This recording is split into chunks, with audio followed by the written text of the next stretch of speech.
They've asked me to come and talk to them. It was supposed to be today, but because of this meeting, we've postponed to tomorrow. And then, so they are not here. City of Tshwane, thank you very much. Welcome. They welcomed me last week. Now I'm welcoming them here. Thank you very much. Thank you. Then let's go to the districts. Western District Municipality. The districts, not the locals, the districts. Western District Municipality, thank you. Siddiving District Municipality. The chair is coming. Okay, thank you. Then we go to the locals. We'll start with Mirafong Local Municipality. Thank you. Then it's Rand West Local Municipality. Thank you very much. Then it's Mogale City Local Municipality. Thank you very much. And then we go to Mfuleni Local Municipality. They are not here yet. Lisedi Local Municipality. Thank you very much. And then it's Midval Local Municipality. Thank you very much. I think it's only 3 that we can't account for now. Well, 2, because we can account for Joburg. The 2, we hope that they'll be able to join us. Thank you very much. We joined also by our support staff, so all of us have a right to speak in this meeting. So it's not only councillors and honorable members that can be that are allowed to speak or restricted to speak. It's even support staff, because they've got other ideas they can share with us. Let's put up the program again. So what we're going to do, as per the program that was sent to you, we have sent to you the report that we produced last time we met. We are not going to read the report. We want to hear your comments quickly on the report, because we sent it to you a long time ago. So we want to hear your comments. Maybe there are things you think we might have missed out, or things that are important that you didn't capture properly. Then from there, we'll receive your reports. We have allocated about 20 minutes for each of the MPACs. It's only those that are in the metros and the districts. So we're going to receive 4 from the Western District Municipality, from Siddiving District Municipality, and from Ekurhuleni and City of Tshwane, because Joburg is not here. Then after that, I'm hoping they are putting the agenda, but I know it, yeah. And then after that, we're going to have a discussion, which is more like a presentation, but it's a discussion, where we present the discussion we had on the 10th of June last year. No, was this year. Those of you who would remember, particularly from the districts and metros, there's an organization called Association of Public Accounts Committees, which now has changed its name to the South African Association of Public Accounts Committees, convened all of us, including district municipalities and local municipalities, and had a discussion on how we can do oversight on the reports of the AG. So that's what we are going to be presenting, because it doesn't talk about only province, talks about what we propose should be done even by MPACs. So we must just have an agreement, and we think that will be able to help us in that regard. And then, yeah, there's something I didn't do at the beginning. Let me just do this. I sincerely apologize. We've also invited the Office of the Auditor General of South Africa, the Gauteng Business Unit. I sincerely apologize. I was supposed to recognize them at the beginning. Yeah, they are sitting. The problem is they are sitting at the back, so that's the reason why so that you can see them. Let them just raise your. Just look at your back, then you'll see them. Yeah, yeah. Thank you very much. Thank you for being part of the meeting. They are here to also.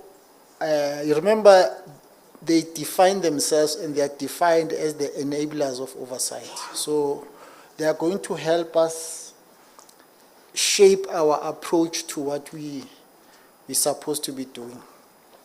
So that's that. So that session is not to critique your reports. Let's just clarify that up front. We don't have a right to do so. We are just going to say, based on the work, both the law, the legislation wants us to do, this is what we think should be done. And it's not cast in stone. We might have other ideas that can help. We might find that some of the things that the document is proposing are helpful you wouldn't have thought of, so those are things we're going to be doing. That program was up and then it's down now.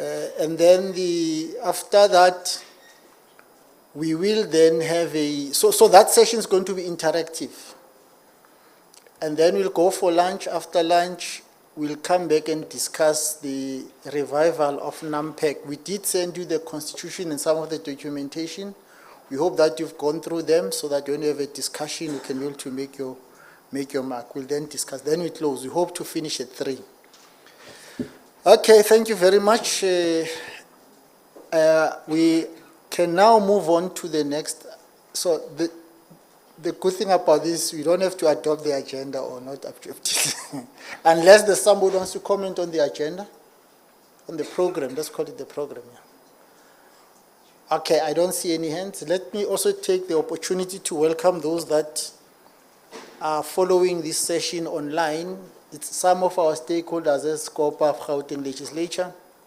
And also, we hope that you did send the link to some of your councillors who are not members of MPAC and some of your ward committee members and other committee members, because we think they learn a lot from what we're going to be doing here.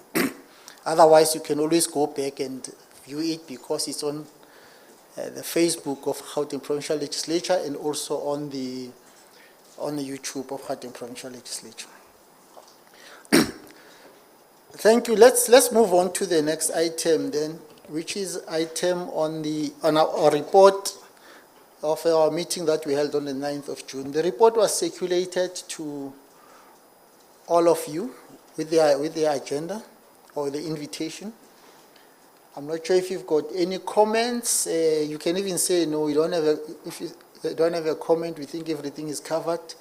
Our process is that now that we have adopted the report as the committee, we are now going to send the necessary resolutions to the various departments, including COCTA and Finance, to then work on those, give us reports so that we can come back and report to you on a quarterly basis. That's really the intention. So let me find out any comments on the report that we sent to you. I hope you've seen the report. I'm correct, Ms. Yes, thank you very much. Eguruleni, any comment? You can say no comment. No comment. Thank you very much. City of Tshwane? City of Tshwane? Oh, no comment. Okay, sure. Thank you very much. And then Western District Municipality? Yeah. Okay. So no comment means we agree with the content. Let's just be sure of that. Siddiving, I hope they've arrived now. Siddiving District Municipality. They are here. Siddiving District Municipality. Okay. Thank you. And then Merafong means local municipality. Merafong? Yes. Are you fine with the report that we adopted or we produced and processed? We sharp. Okay, thank you. And then Rand West, local municipality? No comment, Chairperson. Thank you very much. And then Mohale City? Mohale City, covered. Thank you very much. Lisedi, local municipality. Thank you very much. Midval, local municipality. Midval. Thank you very much. I hope Mfuleni is here now. Mfuleni, local municipality. Still not here. Okay, thank you very much. So the report is noted. I don't want to use the word adopted. It's noted. We'll process it accordingly. In our meetings, we'll keep on updating you on progress. Obviously, most of the time when you update you raise new things. If some of the things might arise today, we'll be able to process them accordingly and take it forward. Thank you very much. Let's move on to the next item then, which is the presentations. We'll follow that order. So this is how we're going to do. We're going to ask each, the district municipality and metro to make the presentation, take notes, because you're not going to engage with it now. Take notes of the things that they are raising, because when we discuss item number, the one at 1205, most of those things will be covered, so you can be able to make your comments there, because you want to comment on how we can be able to move forward. Where are presenters going to be? They must come there. Okay. Western District Municipality, you'll introduce yourself, and if you're a chair, just say I'm the chair. If you are just an ordinary member of the committee, say I'm an ordinary member of the committee, and then you can then make the presentation. Remember, you have 20 minutes. I'm not sure what happens in council. In the legislature, 20 minutes is 20 minutes. So yeah, if you take less than 20 minutes, it's not a problem.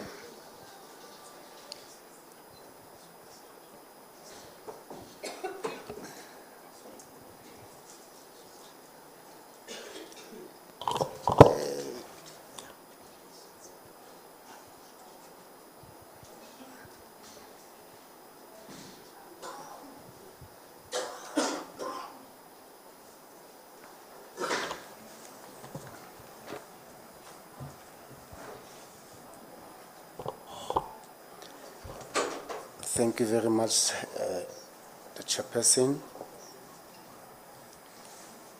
Good morning, everyone. My name is Tumi Mulusi.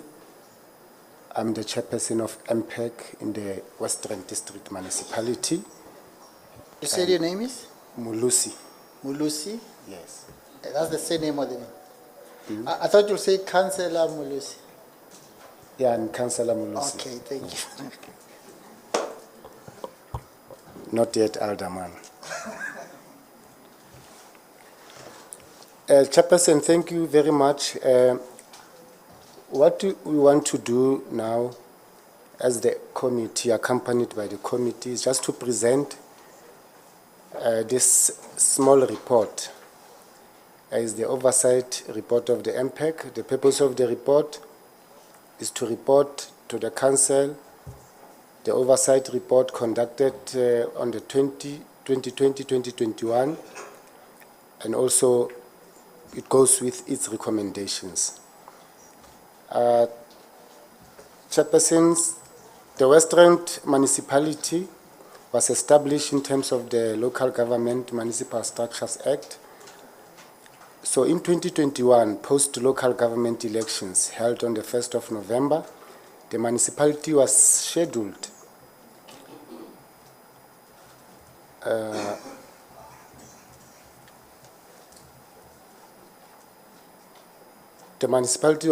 to constitute its council after all its constituent local municipalities has finalized their process to constitute their respective council. So it is therefore worth noting that the WRDM could not constitute its council as anticipated during November. The municipality only constituted its council on the 12th of January 2022. So the non-terminus constituting of the council of the WRDM led to the late establishment of the MPAC committee, which was only officially established on the 24th of January 2022. So as a consequence of this late establishment, the committee did not have ample time to engage its legislative responsibilities, including providing oversight on the annual report.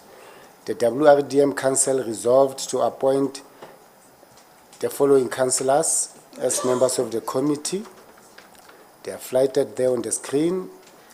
Councillor Mulusi as the chairperson, Councillor Ramaisa, Councillor Struman, Councillor Steffers, Councillor Kubai, Councillor Mpupu, Councillor Mahuma, and Councillor Panal.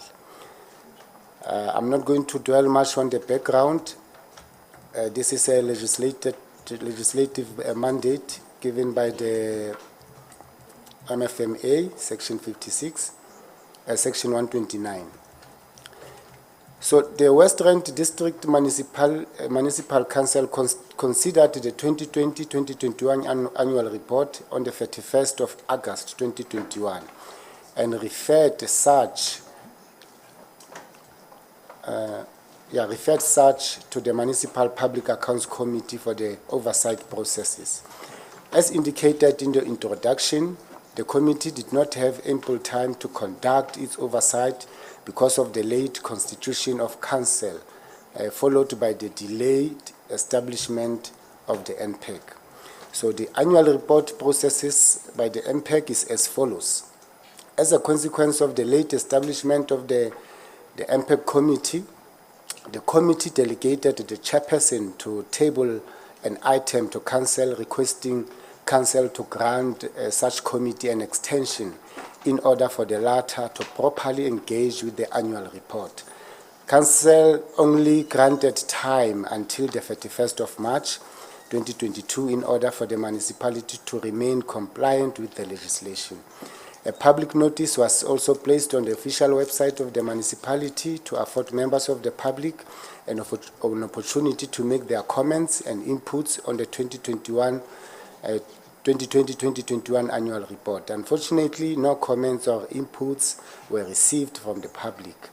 The findings of the MPAC committee, with members of the Municipal Public Accounts Committee individually having to peruse or browse through the 2020-2021 annual report, the following issues were identified during the process. The committee's findings and recommendations were based on the following. Number one, the compilation of the annual report seems to be compliant with the approved template. Number two, the content of the report has shown improvement as compared to the previous years. Number three, the municipality is still unable to pay debtors within 30 days period as required by the MFMA, Section 65, subsection 2E. The regional outcome, number one, basic service delivery. The municipality regressed in this specific outcome as per the annual performance report. The achievements reported in the annual performance report shows a significant regression as compared to the previous year. The municipality is yet to establish an anti-corruption committee in the municipality and has been identified as a concern, even though it's not obligatory. The last one, there are several cases the municipality is defending, and some of the cases have been active for a longer period. Some are shown to be dormant. So these are the recommendations from the MPAC committee of the WRDM. Having partially considered the 2020-2021 annual report that was tabled at council meeting on the 31st of January 2022, the Municipal Public Accounts Committee recommend that Council adopt the MPAC Oversight Report 2020-2021 with reservations as follows. Number one, the Municipal Public Accounts Committee did not have enough time to peruse the 2020-2021 annual report. Number two, the regression experienced on the performance of the regional outcome one, which is basic service delivery, be addressed as a matter of agency to avert any possible reoccurrence in the next financial year. Chairperson, this is the report as tabled by the members of the committee and the chairperson. As I've stated, that we were only constituted later on, and we couldn't do much justice on the annual report because of the late constitution of the municipality, and also the late establishment of the MPAC committee. But we have done this report checking on what we have to work with. So thank you very much, Chairperson. Thank you very much for the report. I think it covered all the things we wanted to cover. Thank you much for the effort put. I just want to indicate, don't ask him the question, why doesn't it represent the local municipality? Because that's not what you requested. We wanted the district one, must not include the local report. So thank you very much. Let's move on to Siddiving, and I'm told that the chair is not here, so it's possible that it's going to be presented by one of the members of the staff. Siddiving? Yeah, no, thanks, Chair. My name is Mncedi Simponjane, the director in the office of the Speaker. Chair, I will be presenting on behalf of the Chair. The Chair was supposed to be coming and join us here, but because of the family emergency, he is not able to come. I'm happy that, Chair, you have clarified the way or the manner in which we should present, because where I'm sitting, I was worried to say, if we were to present on the consolidated report, also covering the local municipalities, it will be a problem, because the instruction was to say, the expectation was the district to present their reports. And how we have prepared that report, we have prepared as a district, not covering the locals. I'm not sure, can one help me in flighting the... It would be better if you come and sit in front so that you can move it yourself, so that, because if you keep on saying next slide, Okay. it creates problems. I will ask one of my support staff to do that for me, Chair. Thanks, Chair. You know why I'm laughing? Am I correct that your finger is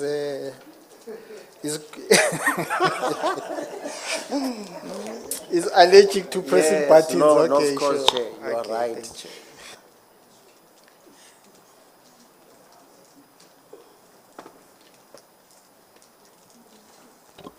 That's why I'd ask that they be aligned properly so that you don't waste time with presentations. If the next one, I think it's the, is it seat of the one? If you can also be ready so that you don't waste time trying to get things on the screen.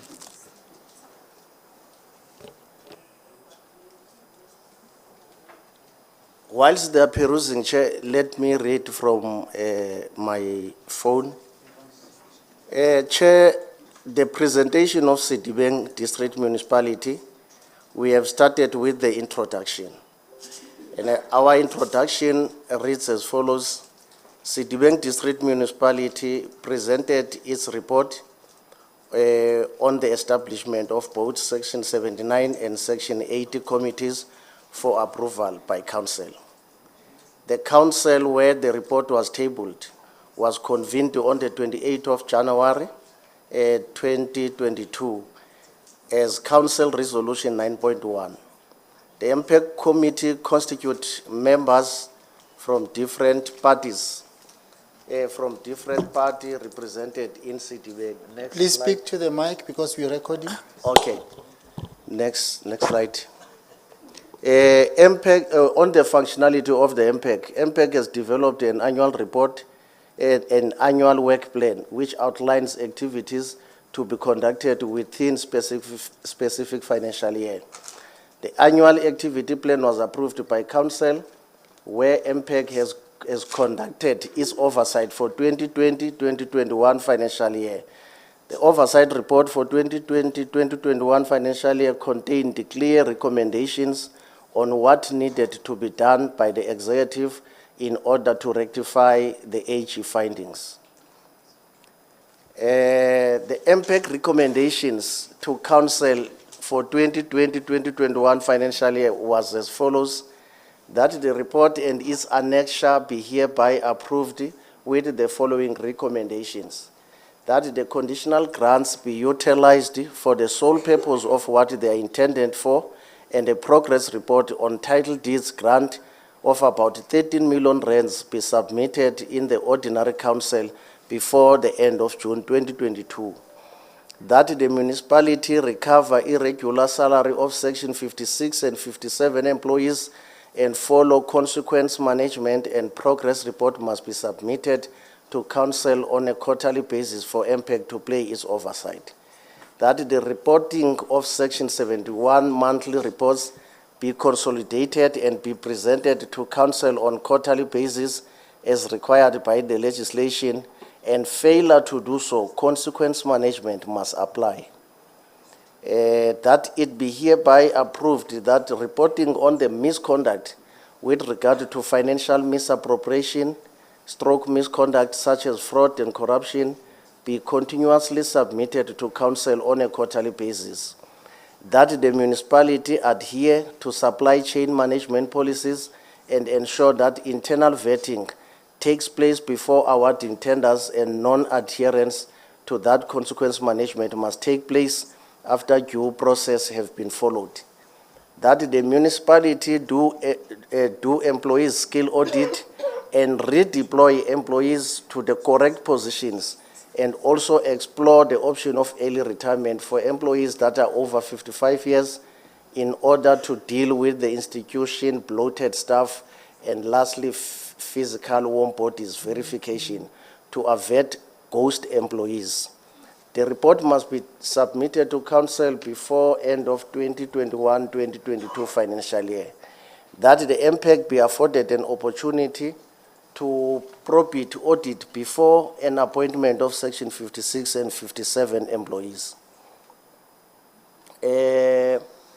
On the audit action plan, maybe the House would recall that every after end of the financial year, the Office of the Auditor General will present an Auditor General's report to a municipality, and out of their presentation, then the municipalities will be expected to develop an audit action plan.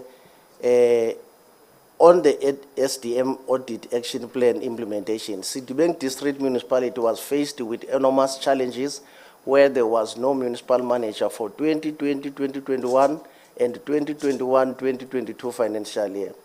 The appointment of acting municipal managers for a period of 3 months each did not yield good results. Hence, there was a snail pace in resolving the AG findings. The appointment of the new municipal manager at the end of financial year, May 2022, has brought stability, which has also improved the implementation of the findings. During 2020-2021 financial year, Siddiving District Municipality received 64 findings, 29 were addressed, and 35 outstanding. And there is a process after the appointment of the new municipal manager to make the item on the audit action plan a standing item in each and every management meetings, which by 2 months to 3 months, the findings that needs to be addressed will be above the number that is being presented today. According to the percentages, out of 100% findings, 45 were addressed and 55 outstanding. Thanks, Chair. That is the end of the presentation. Thank you very much. Thank you. I was asked to ask Ekurhuleni because the president is not there, so I'm hoping it's there now. Ekurhuleni? Or they are still struggling. I'm going to comment at the time. Let's move on then to City of Tshwane. Should I say my Tshwane?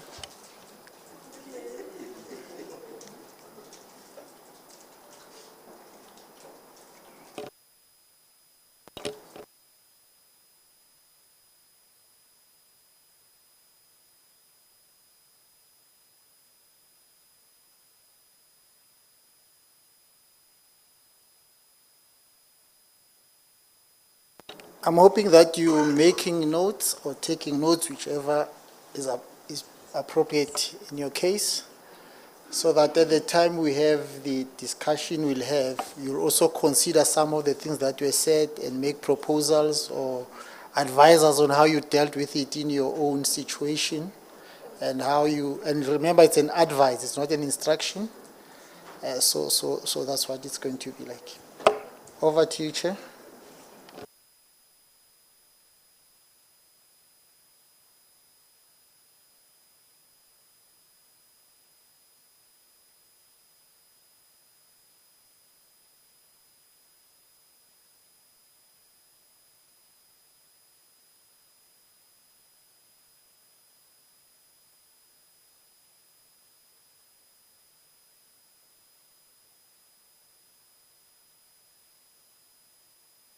I apologize for this. I thought that we were organized, but I think there's some technical problem there.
So I'm told that it's just a technical problem. They are trying to sort it out.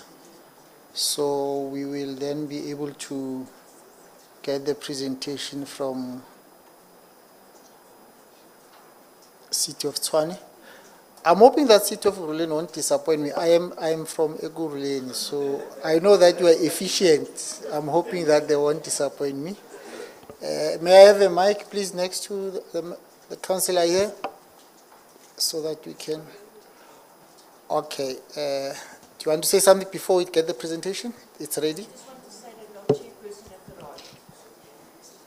Yes. Yes, good morning, Chair. I just want to say that our chairperson has arrived, and I'm sure he's here with Which his presentation. which municipality? Ekurhuleni. Oh, okay, my hometown. Okay, Hometown, thank you. yes. Thank And you. welcome in Ekurhuleni. Okay, thank you.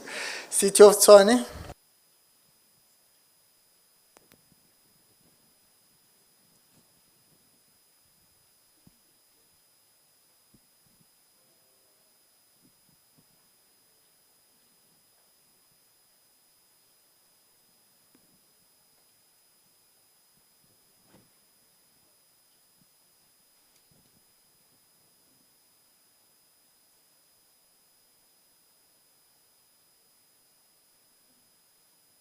Okay, morning everyone. I'm Councillor Khulufelo Morodi from the City of Tshwane. Okay, so audit of annual financial statement, the audit opinion issued by the Auditor General South Africa on the municipality.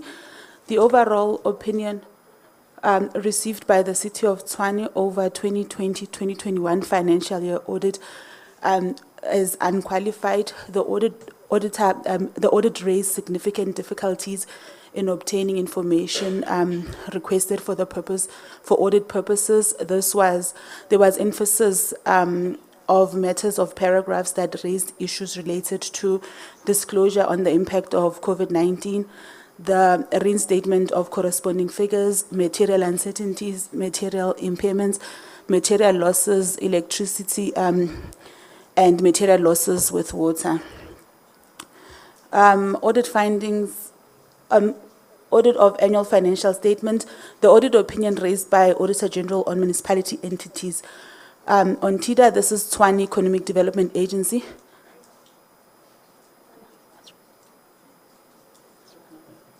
Is it not moving? Can somebody help us with the presentation to move, please?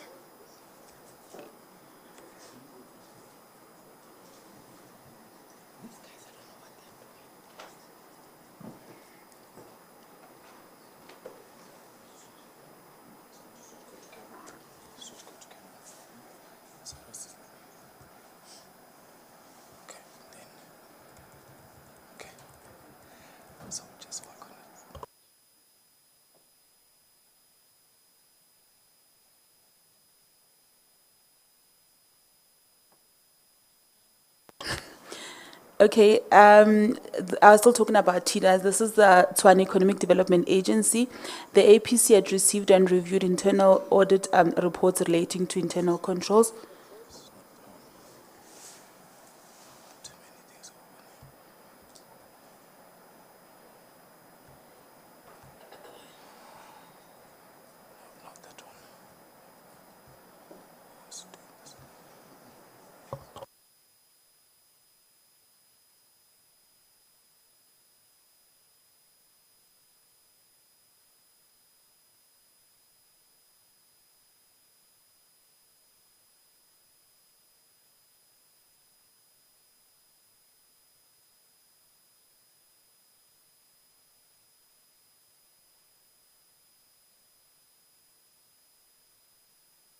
Okay, maybe what we should do, because so that we don't waste time, I'm hoping that if there's a problem, we can ask it to continue, the chair continue, and Okay. we'll be able to follow, because I think that some of the things we might be familiar with, but as soon as it's up and running, then we can be able to follow the presentation on the screen.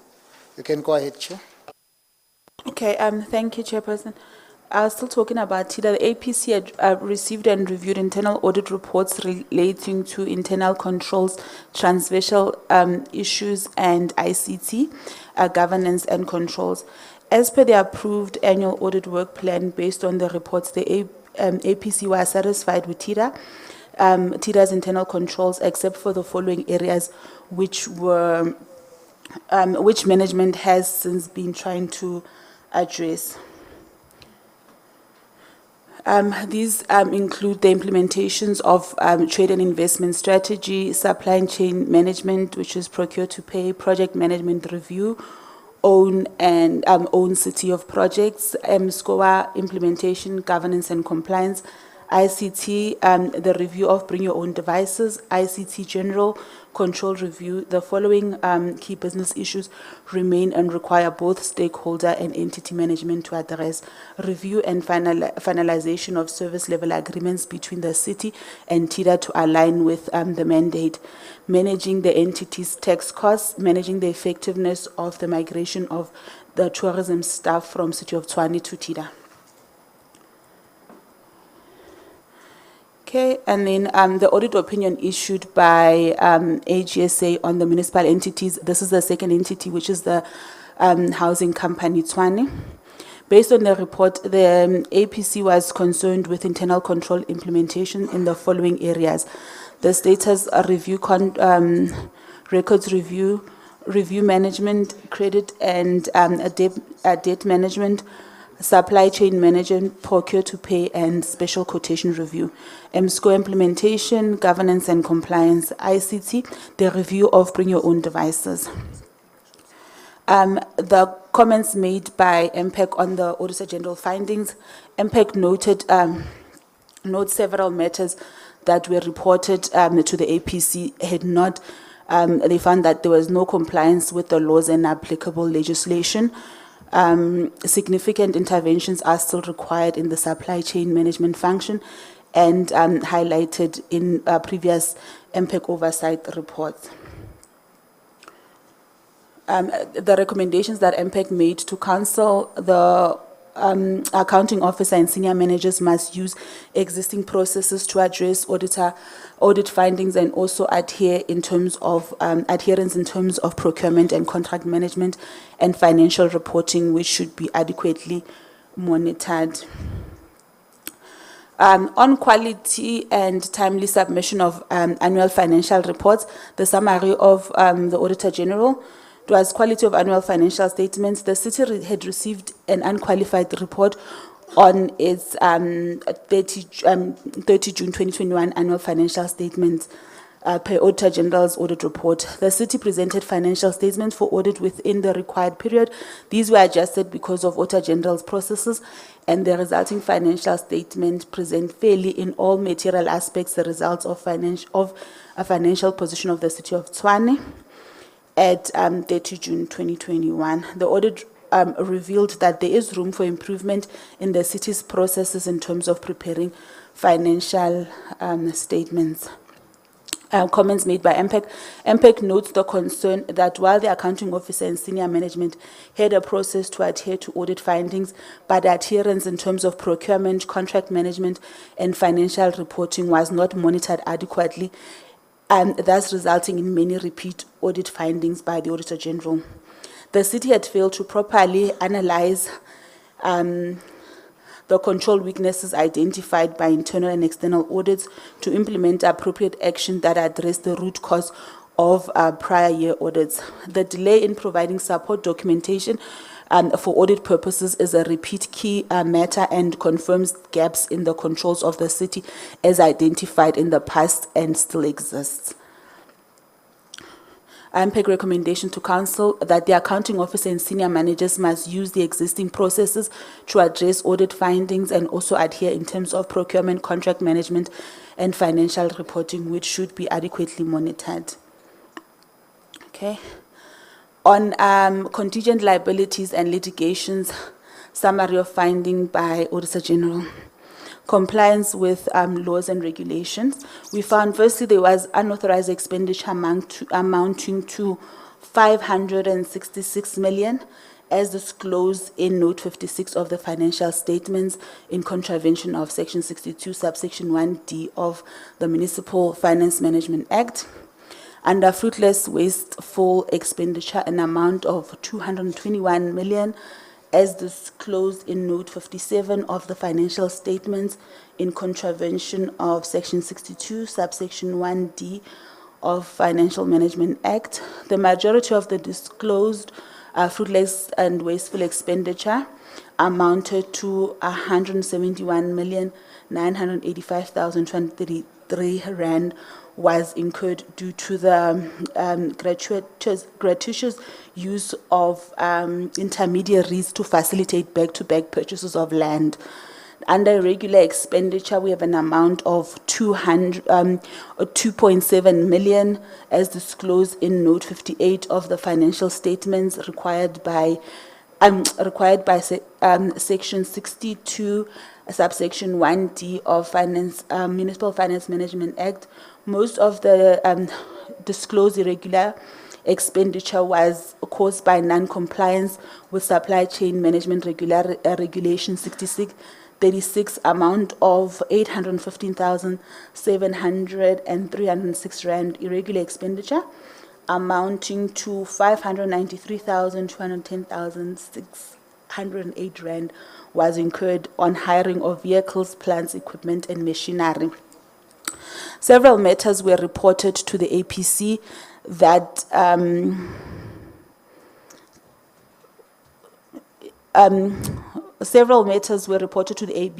APC that indicated material non-compliance to legislation.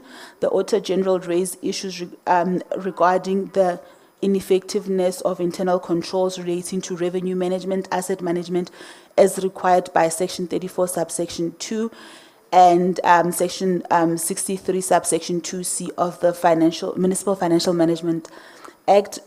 Control deficiencies relating to expenditure management resulted in the conclusion that reasonable steps were not taken to prevent the following. Significant interventions are required in the supply chain management function, especially regarding people, systems, and structures of acquisition management to ensure compliance with supply chain regulations and policies. The failure to limit UIFW emphasizes the importance of the city to enforce a zero tolerance approach towards UIFWs by applying appropriate consequence management. Okay, so comments by MPAC. MPAC is in support of the above mentioned findings by the Auditor General, which will need urgent attention to be remedied. Our recommendation to Council was that the accounting officer submit a detailed report with supporting evidence to MPAC meeting of August 2022 on how the above mentioned findings will be addressed. Performance information, predetermined objectives. So the evaluation of performance information, the organization's performance information reports again highlighted performance risk issues and their impact on the city's ability to achieve set objectives and key performance indicators. These reports include the need to ensure that KPI definitions are comprehensive and relevant to ensure that the city effectively measures, monitors, and reports and proactively addresses performance gaps. The AG raised material findings on the usefulness and reliability of performance information.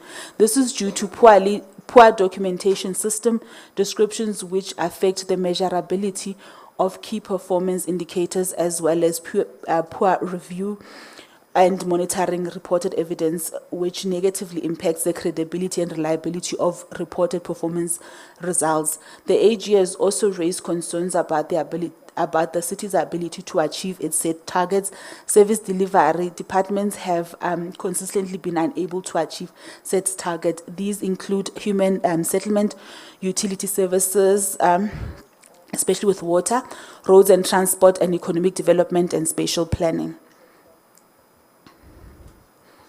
Okay, comments by MPAC. Performance targets are not set for each of the KPIs for the financial year as required by Section 41, subsection 1B of Municipal Structures Act and the Municipal Planning and Performance Management Regulation 12, subsection 1. The performance management system and related controls were inadequate and did not describe performance planning. Monitoring, measurement, and review reporting improvement processes should be managed as required by Performance Management Regulation 7, subsection 1. Okay, our recommendation to Council was that proper use of performance information to manage the city should be used by the city manager, that the city manager provide information at the August meeting of MPAC on how she will implement interventions when there is weak performance or where there is weak performance with reference to the report and the matter referred to our office by MPAC since November 2021. Procurement and contract management. Summary of AG. The overall supply chain management, as part of its resolve for a clean, accountable and financially sound municipality with the highest standards of financial prudence, the City of Tshwane developed and implemented a financial sustainability plan. One of the critical areas of focus identified in the city's financial sustainability plan is to effect ongoing improvement in supply chain management. In response to this priority, the city committed to a number of reforms. Among others, these reforms include improving the performance of the bid committees, developing and implementing effective procurement plans, and improving demand planning, acquisition, logistics, contract management, and risk management in the supply chain management value chain. Other interventions include promoting adherence to the city's policies and state procedures. In an effort to improve supply chain management over the financial year under review, the city implemented its turnaround strategy, supply chain management intervention in terms of the following aspects. People and restructuring of the divisional head, logistics and performance management posts were advertised and shortlisted, but the interviews have not yet been concluded. Under processes, analysis of business processes and the development of business process started in December 2018 were completed in the 2020-2021 financial year. These processes will be fully implemented and effective as of July 2021. The implementation of a centralized warehouse was approved by Council. This is one of the intervention measures to centralize order decisions and processes to optimize stock management, control operating costs, and improve service delivery system. Automation of the entire value chain process of the supply chain management division. A service provider was appointed to assist with upgrading e-procurement, provide service support and maintenance of all modules. Procurement and contract management. These are comments and findings by MPAC.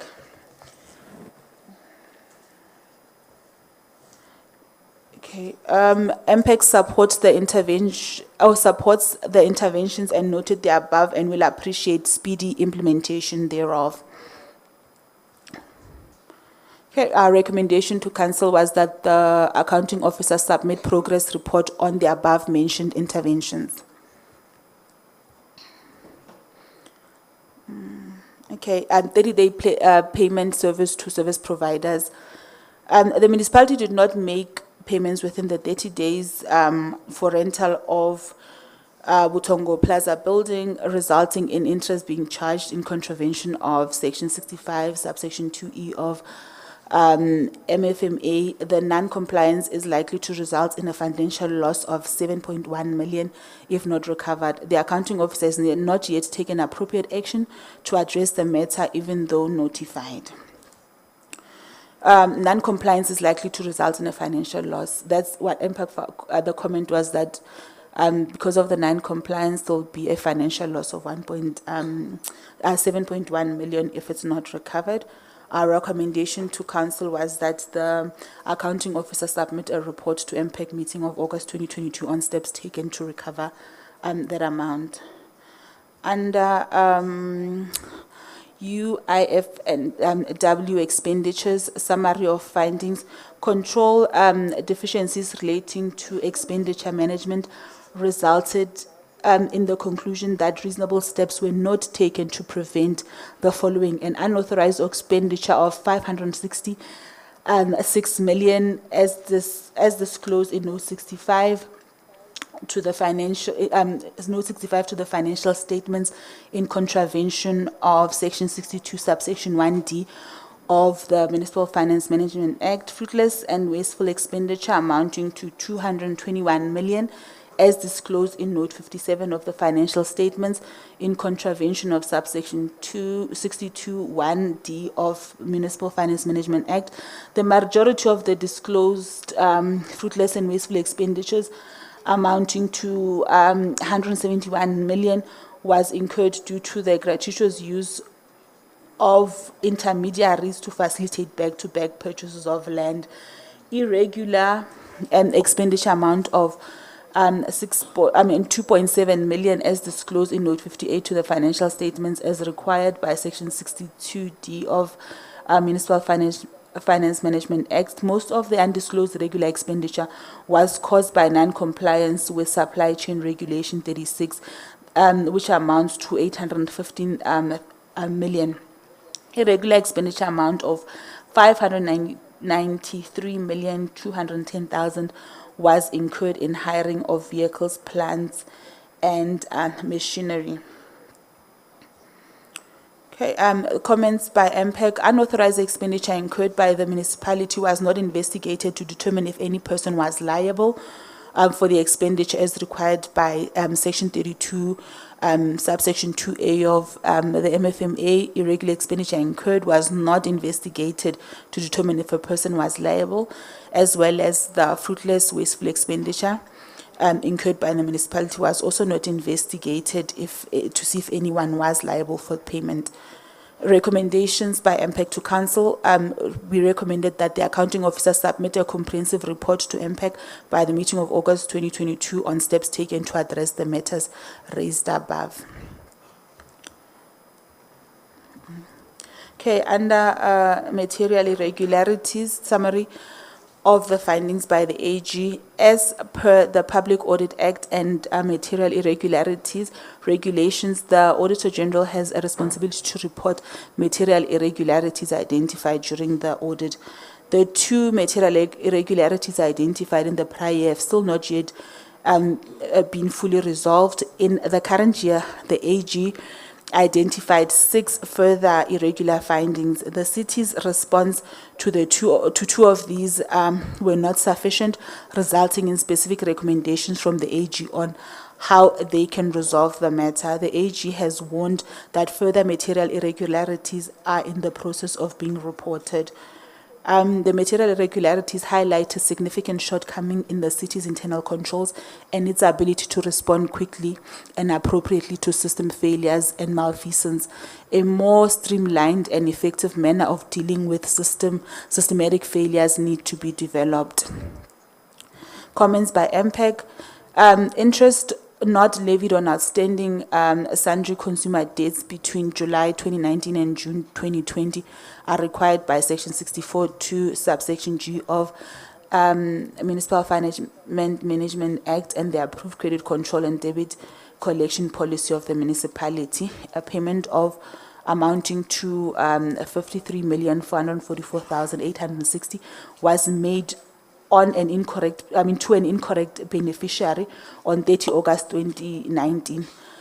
Effective internal controls relating to expenditure management were not in place as required by Section 65(2)(a) of the Municipal Finance Management Act, and non-compliance is likely to result in material financial loss if not recovered. A payment of 4,991,281 rand was made on 30 June to a contractor for informal trading facility that was not constructed at Baroloko Taxi Rank in contravention of Section 65, subsection 2A of the Municipal Finance Management Act. The municipality paid salaries to employees in November 2019 and October 2020 for work not done due to proper recruitment processes not being followed, and this is likely to result in a material financial loss of 88,412,643 rand if not recovered. The municipality did not take all reasonable steps to ensure that it has adequate systems of internal controls for the purpose of safeguarding its asset, as assets were either stolen or vandalized, resulting in non-compliance to Section 63, subsection 2C of the Municipal Finance Management Act, which resulted in a material loss of 5,532 rand, 163 rand, based on the value of the assets. Chair, I did consider the fact that there were technical glitches. I've added more time, but you are now left with 2 minutes. Okay. Okay, so I'm just wondering, can I just maybe read the recommendations we made to council? So the recommendation was that the accounting officer put in place measures to address all issues raised above to the August meeting of MPAC. And then under internal control as well, we looked at issues of culture and leadership, and then revenue collection as well.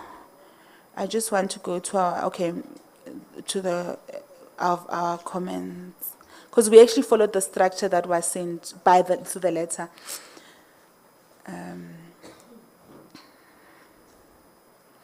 Okay, so our comments was that no, let me not read the findings, let me rather read the recommendations. So we recommended to council that the accounting officer must submit a report to MPAC to the meeting of August 2022, and appropriate action needs to be taken and to ensure that investigation in all the overpayments are finalized. Appropriate action should be taken to recover all financial losses suffered by the municipality from all those three suppliers. And other matters was just that, or the MPAC oversight report was tabled on the meeting of 30 or on the 3rd of June 2022, and to council on 30 June 2022. And then I think our focus on it would be that MPAC, we need to have capacity, so we're looking at getting more staff so that we can really be able to do proper oversight. And our recommendation is just to follow up on implementations of recommendations that were made by MPAC to council. And yeah, thank you. Thank you very much, Chair. Thank you very much. Egurleni, were you able to submit your report? Because I'm told that you haven't. Mampati, have they been able to? Egurleni, is there a problem with your report?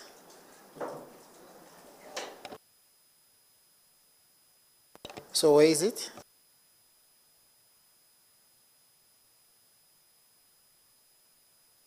Speak to the mic so that you can all hear you.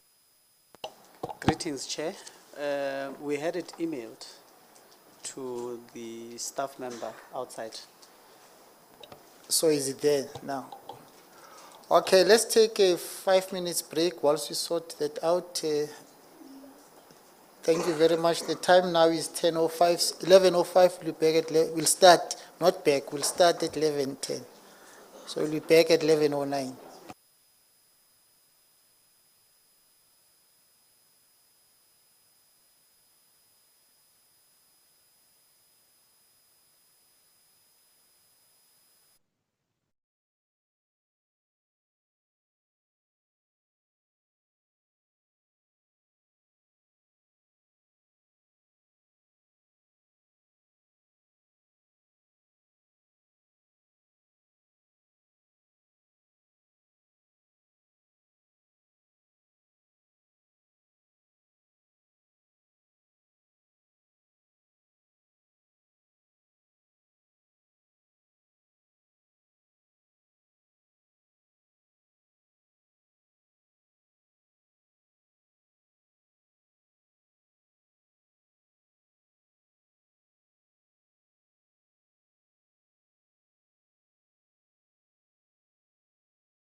It looks like we still have a technical problem with the Ekurhuleni presentation.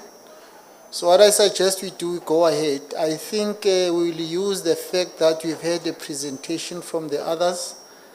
Although the content might be different, but some of the key issues are similar, and I'm using the word similar deliberately.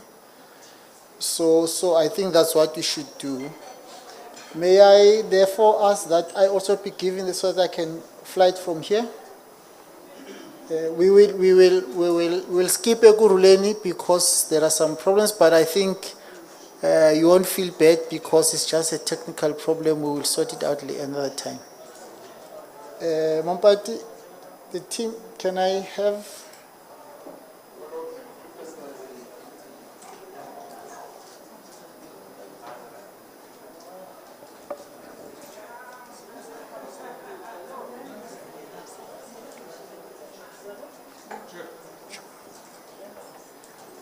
Let's all be settled, please. We want to start.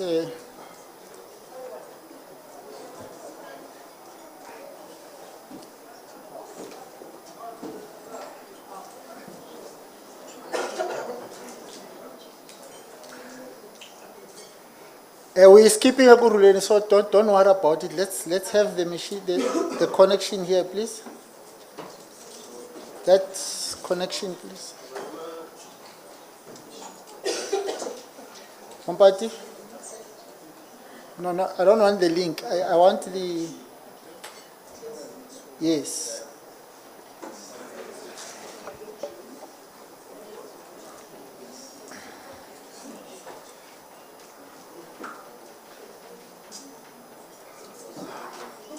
Okay, the advantage with what you are going to present now is that you're going to be talking to it. So which means that even those of us who are online will be able to follow even if they might not see the presentation itself because of technical problems we have. But remember, this is an interactive session. So we are not presenting what is happening in Scopa. We are presenting what we think should be happening both at the province and municipalities. So don't look at it as if that's what Scopa does in province. Look at it as what you do.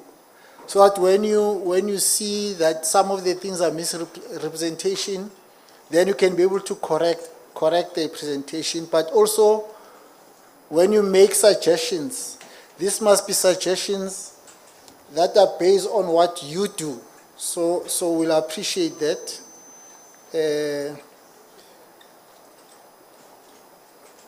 I hope that you'll be able to see on the screen itself. I'm aware that those that are online might not be able to see, but I'm hoping that inside here we'll be able to see on the screen.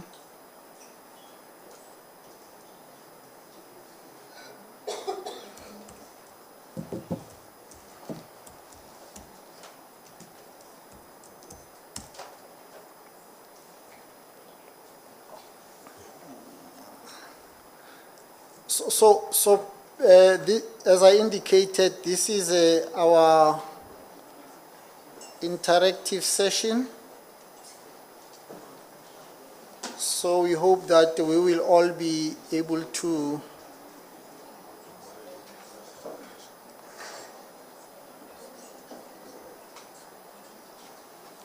I know earlier we were able to have it on the screen. If you can have it on the screen again, please.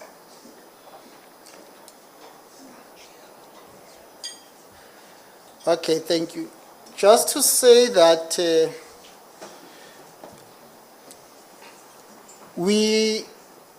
this is a discussion that was there in the meeting of the 10th of June this year, where the Scopa at National Assembly, Scopa in the 9 provinces, and MPACs in the districts and local municipalities throughout the country were represented. And there were suggestions, and this has been reworked over that. So So we're sharing this so that it can empower those of you who are not there, but also so that you can also empower this presentation that is going to be made now. So just as a comparison, the mandate of the Public Accounts Committee, all of us sitting here, the PAC is Public Accounts Committee. It's not a political party, it's a Public Accounts Committees. The PAC, the mandate of the Public Accounts Committee is to conduct oversight on public financial management and accountability. That's our responsibility, all of us, whether we're at province, national, and yourselves. You'll know that in the case of oversight on matters of service delivery and policy implementation, that is the function of portfolio committees. So in the way we understand it, and when you comment later, maybe you can differ with this presentation, or this understanding is that we've got two committees that do oversight on financial matters. So the portfolio committees you're referring to, in the case of municipalities, we understand that in the metros, it is Section 79 committees. But in local municipalities, and I think in districts as well, I might be wrong, but you'll correct us. Unfortunately, you don't have the Section 79, but it's Section 80s, which are chaired by members of the mayoral committee. So that's what we're saying. And you remember the debate that was there about members of MPAC being members of the Section 80 committees, because it means you are doing oversight on yourself. So, but that's not the intention of the discussion now, but I thought I should indicate that. So our understanding is that the two committees that do oversight on financial matters are the Finance Portfolio Committee, which normally look at expenditure and underspending and all that. In the case of municipalities, I think, as I said, it's Section 79. But also there's Public Accounts Committee, which in the case of municipalities, it's now Section 79A because of the amended Municipal Structures Act. So you are no longer a Section 79 committee or a Section 79A committee. So in the case of national and province, the functions of the public accounts committees are defined in the house rules or standing rules. What we have discovered is that the Municipal Structures Act, when it defines Section 79, then it also defines the functions. So unlike whether province and national is the standing rules, in the case of the municipalities is in the Act. However, there's also, if I understand correctly, there are terms of reference which must then be in line with that. So, but you'll comment later when we engage in that discussion. Our oversight, as I said earlier, in our case, we are doing oversight that is now as national and province. We are doing oversight on the implementation of the Public Finance Management Act. And municipalities are doing oversight on the implementation of the Municipal Finance Management Act. There are also some of the important legislation that you must look at, but we think the focus is on that, and also the treasury regulations, which are updated on a frequent basis. And so whenever we do the audit, whenever we are about to start analyzing or doing oversight on the financials, we should be able to also to understand what are the applicable treasury regulations in that regard. But we are assisted here by the Auditor General of South Africa, who, as we understand, is a supreme audit institution in South Africa, and also is defined as and in fact they define themselves as the enablers of oversight on public financial management, on public financial controls and also on public financial accountability. So it's our partners as public accounts committees. That's our reliable partner because they are able to give us information of what the problems are. And our responsibility is to follow up on that, intervene, find reasons, engage, and try and ensure that the other side, which are the implementers, must ensure that they have dealt with the issues correctly. So the Office of the AG, or the Auditor General of South Africa, is our reliable partner.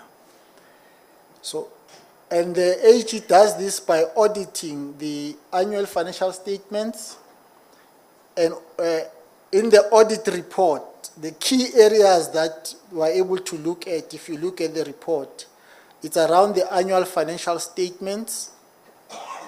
I don't know why it's not moving now, because on my side it has moved.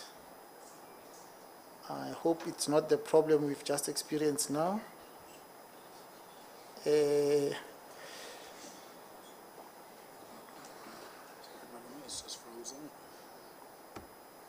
Oh.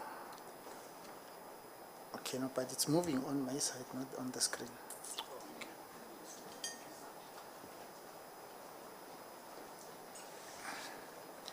I'm sorry about it. So the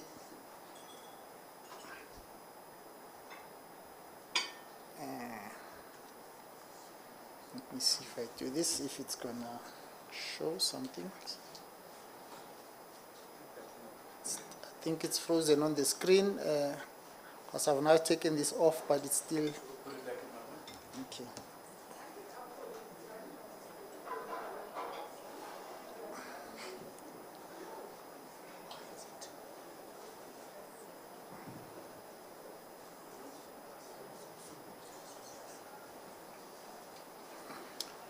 Okay, let me continue. You'll understand what I'm saying. So I was explaining that there are three most important parts that the Auditor General in the report reflects on per the audit, which is the audit of the annual financial statements.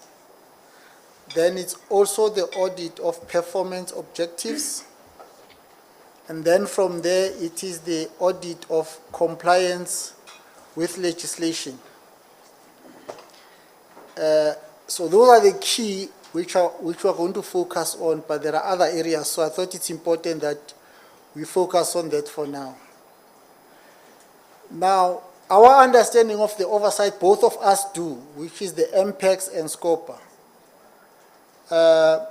We do oversight in the process we follow is that the reports, after the AG has finalized the reports, the accounting office, or the accounting executive, the executive authority, sorry, tables the report. In the legislature, we call it tabling.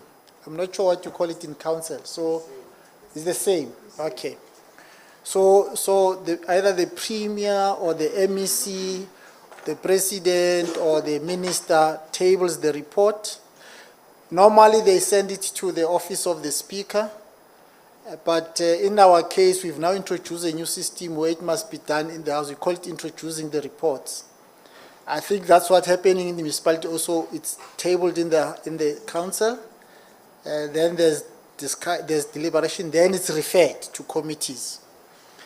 So when it's referred to committees, we then start the process of engaging with the report as public accounts committees, yourselves in your processes and us in our processes. In most cases, and what we found most helpful, is that we get the briefing from the AG first. Because they know what they've done, what is contained there, what are the issues. They are able to raise with us. Because remember, they are enablers of oversight. They are able to inform us what are the other issues, what happened, and all that. So we thought you gain an insight in that report. You don't have reports from the Public Service Commissioner because the Public Service Commission doesn't do the investigation on your staff, but they do it on provincial and national staff. We also get the briefing from the Gauteng Treasury in our case, and then we also get the briefing from those of the Premier, particularly on investigations that have been conducted. That is to help us go understand the report so that you can get through it. We know that in your case as municipalities, you also you do invite the Auditor General to come and talk to you. That one of the things that we found interesting in your case is that you do have your audit committees working with you. It's a difficult thing for us at province because they argue that they are responsible to the executive, or they are accountable to the executive authority, not to the legislature. It's a matter we're dealing with. You see, there's good things you're doing, we're learning from you. So we are trying to engage with that process, so that, because that's how they'll be able to help us. It's frozen again. Then the next, so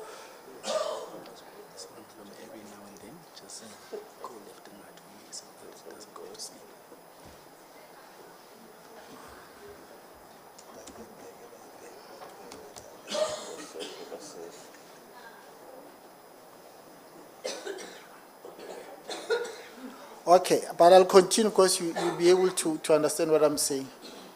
So when we've got that briefing, so we understand what the issues are, and I think that's the situation there. We then get into our own understanding of what is happening, which is based on research. And I heard the chair of Tshwane saying that one of the big problems they have is staff, because you need staff to assist you. So that's why in our case we are assisted mainly by our researchers, who then help us and we identify what the questions are. Using the information from the AG and all other briefings we have, to then identify what is information we need for us to be able to make our own determination on the report. And we think that that's what happens with yourselves as well. So then we produce questions to the various departments, because we want them to then tell us what is happening on the number of things that we have asked them. And based on their responses, we give them about 7 days to respond. Based on those responses, then we engage with the report, so that you can be able to see, are we clear, do we understand what is happening? And if not, then we call them for what we call a public hearing. Or a public hearing.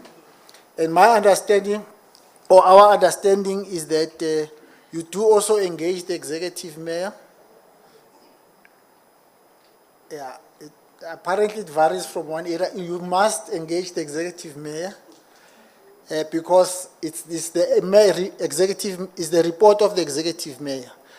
Remember, in the case of province and national, we don't have one report for like yourself. You've got one report for the whole of municipality, and you've got different reports if you've got entities. I hope I'm correct. But in our case, you've got a report for each department. So you might, in our case of Gauteng as an example, we deal with 15 reports from departments. And then there's about 15 or 17 reports from entities. So that's the volume of reports we deal. So each MEC must appear before us if we feel that we want them to come and appear before us. So in your case, we understand that MEC, if you understand correctly, in your case, the MECs are appointed by the executive mayor. So the executive mayor is held accountable. But obviously we'll discuss this when we have a discussion, so that you can get clarity on that. It's important that we raise these things so that when we start engaging on the reporting details, we are able to see what's happening. Okay, they'll keep on assisting me, don't worry. Then there's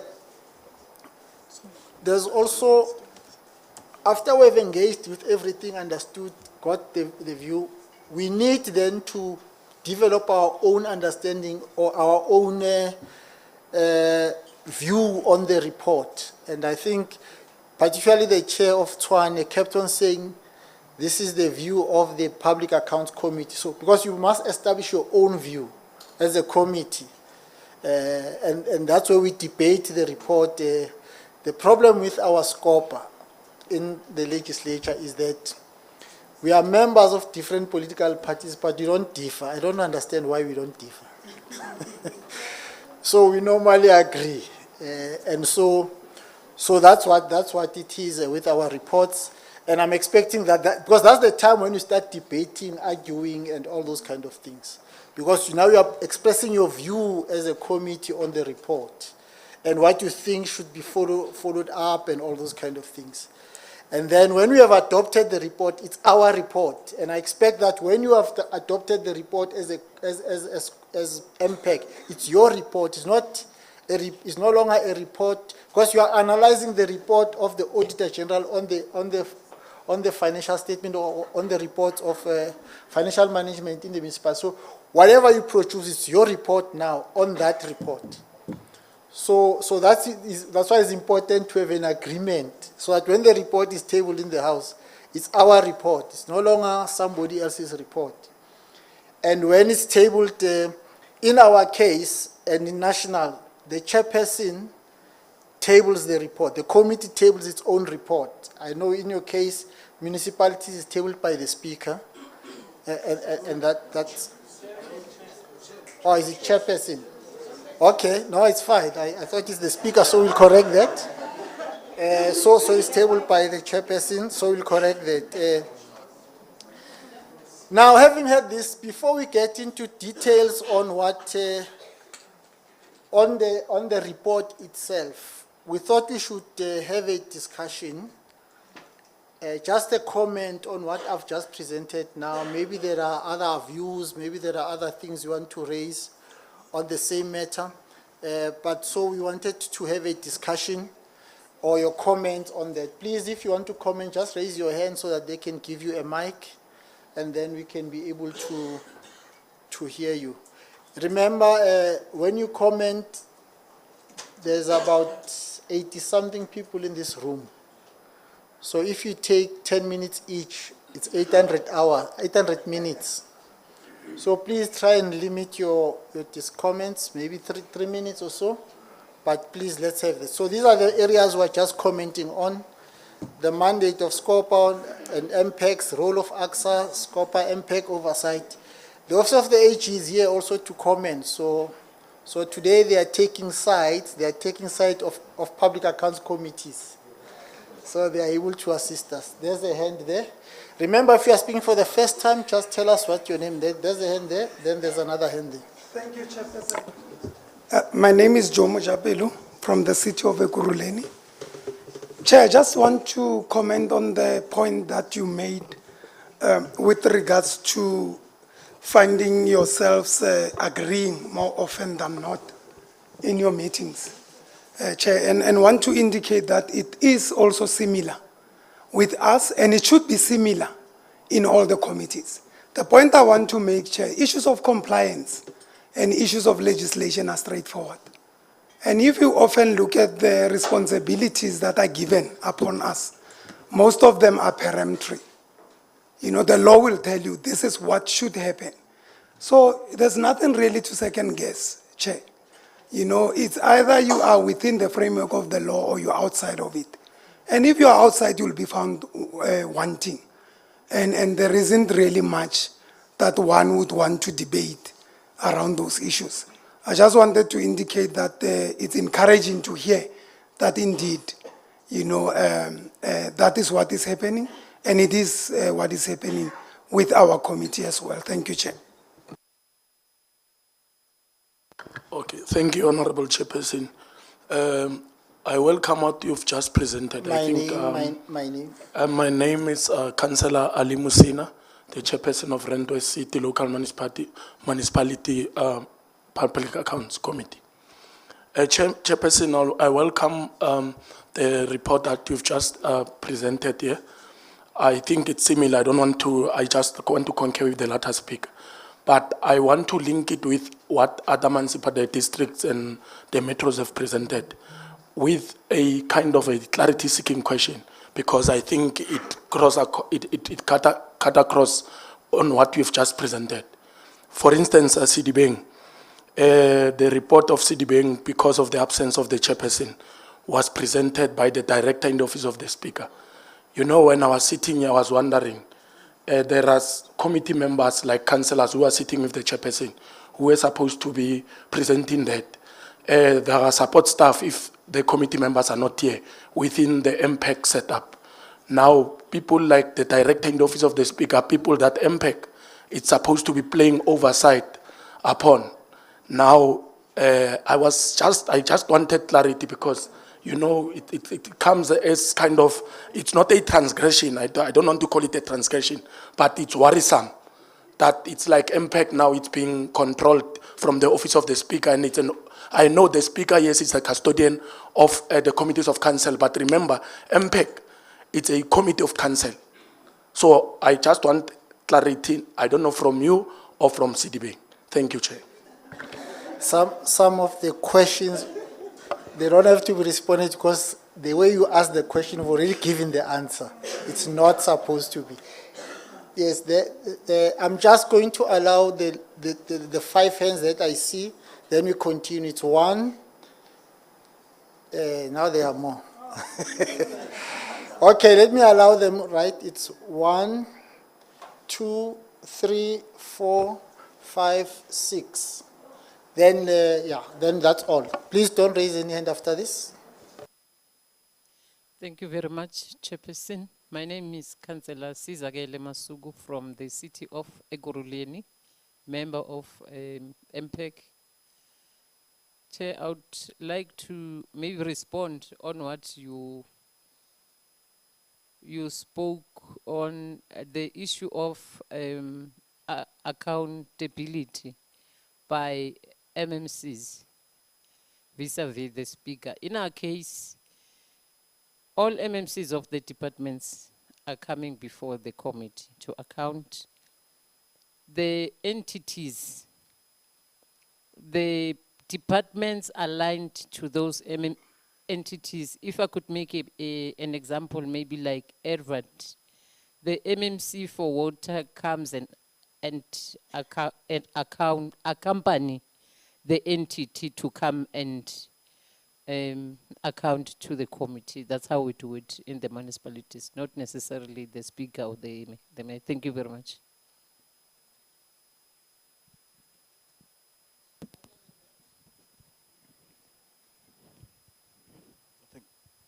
Thank you very much. Good morning, colleagues.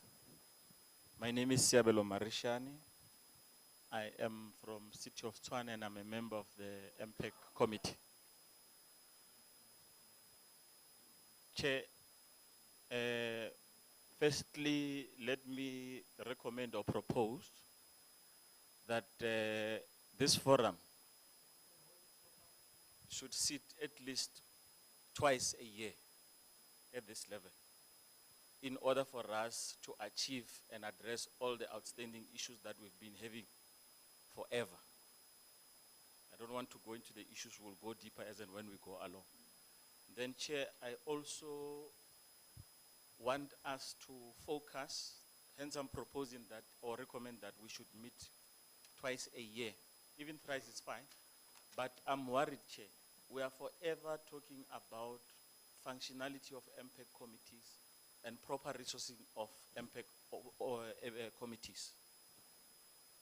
Can't we have a way where we monitor these things so that we make sure that we enforce the implementation of this particular process? Because it's a challenge across all the MPACs in the country, not only in Gauteng. So let's as an MPAC create a structure whereby we will have a monitoring system as to whether these things are happening at municipal level and so on and so forth. I think that can help us to correct a whole lot of ill activities that are happening within public accounts committees. Thank you very much. Thank you. Number 3.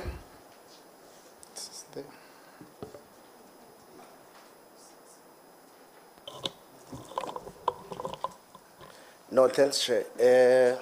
Once again, my name is Simpochane, Director in the Office of the Speaker.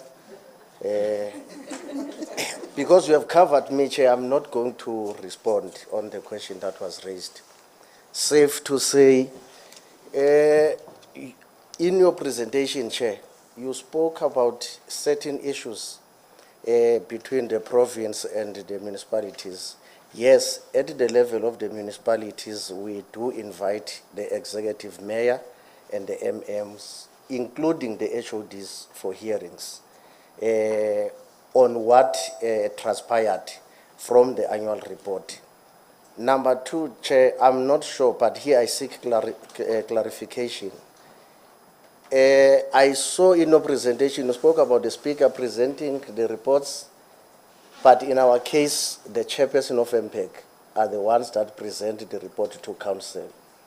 But maybe we need to explain the role that the office of the speaker plays in ensuring that they create an enabling environment for MPACs to function properly. I'm speaking under correction, Chair. One would advise based on the experience.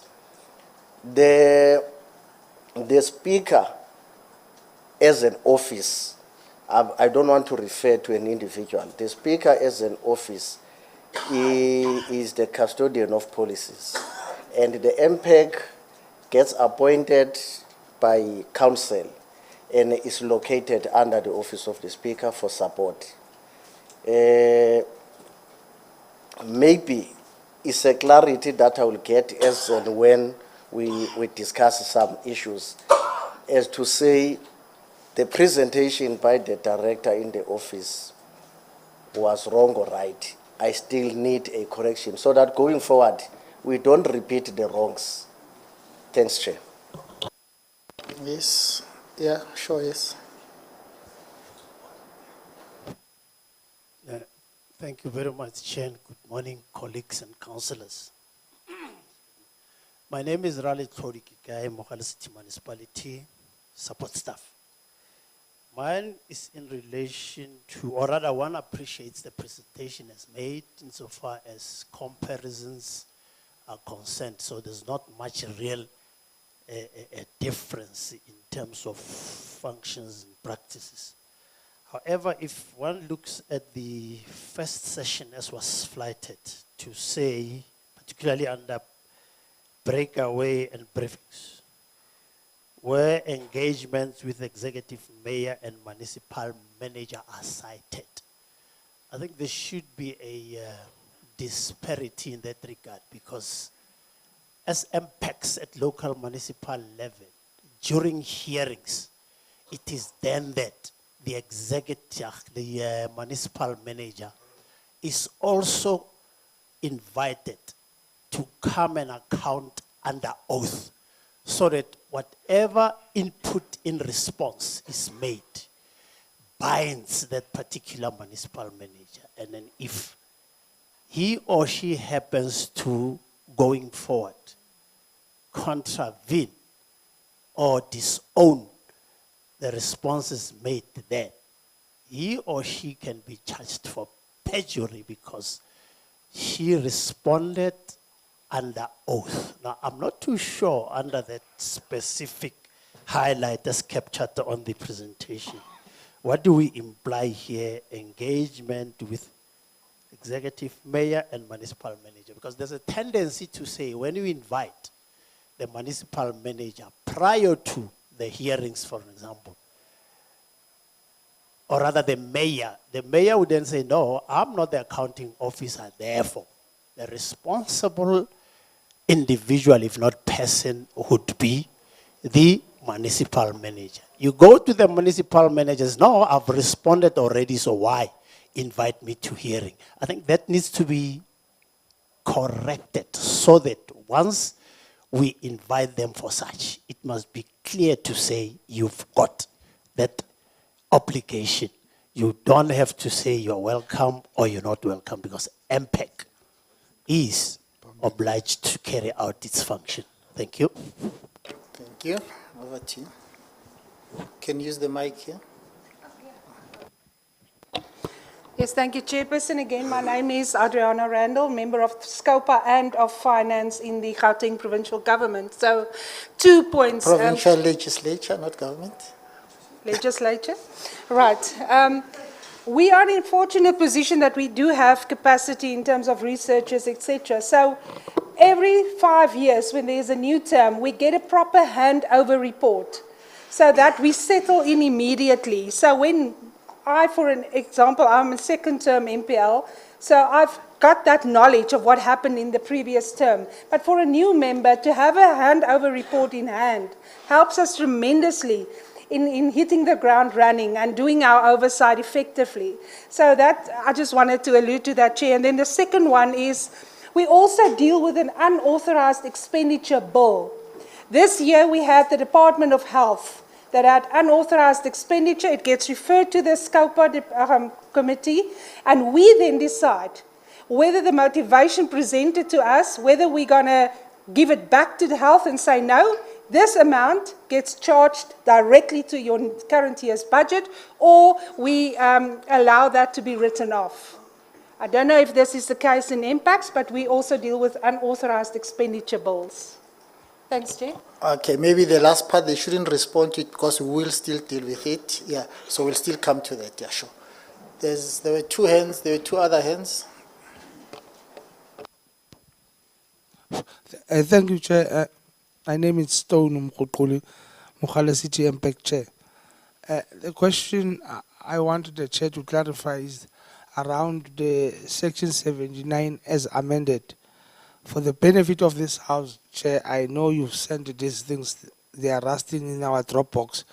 Can you give us what are the do's and don'ts of those amendments? Can we pay salaries? Can we sweep the floor? So that we come out of here knowing that we are no longer Section 79 because we are sweeping the floor. Section 79 amended, then we can charge people who can go march to police station and open cases. So can you just detail that so that we come out of here not understanding the difference between this amendment, the A1, because it's 79A and there's 79, so that we up our game in our approaches when we conduct oversight as this committees. Thank you. There was a last hand somewhere here. Unless you covered already. Okay, no, it's fine. Thank you very much. We were not supposed to go into detail in this, but now that things have been raised, let me just quickly indicate that the presentation, as I said, some of the things might be misrepresentation. That's why we're here to correct some of them. So there's clarity that in your case, the report is not tabled by the Speaker, but it's tabled by the Chair of the committee. That has been clarified, which is how we're going to correct in the presentation.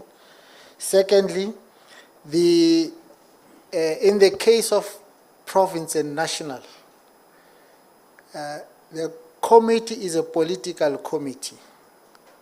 So the person who must lead a delegation is a political head of that institution, which is the executive authority.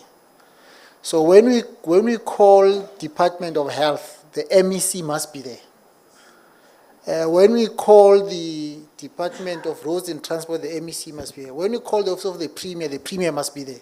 When we call the legislature, the Speaker must be there. Because what we discuss and agree upon, and we might be questioning, because when you direct the question to the Speaker or the executive authority, the executive authority has a right to delegate the accounting officers to respond, but as a committee, we are engaging the executive authority. So it could be that in your municipalities, that's not an issue. So don't raise it now as if, no, it must happen, we're just saying this is what's happening. So maybe in your case, a bit different. The last thing I want to indicate, the 79A, let's not discuss it now because we might delay. Maybe as we continue some of the things we're going to be saying now, some of those things can be clarified. But generally, 79A, besides establishing the MPAC, it also explains who can be a member, who cannot be a member, who can be full-time, I think is the chair only. And then it says, and depending on the municipality, let me clarify that. And also it then explains what the functions are, but that's something that we can do later because I'm worried that we might then divert from what we want to discuss. So to move on then, we just want to focus on the reports that we are receiving from the AG. It's not moving again, sir. if they can help me to move the, so we want now to get into the,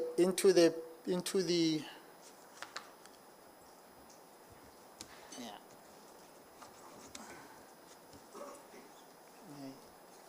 He said I must do this.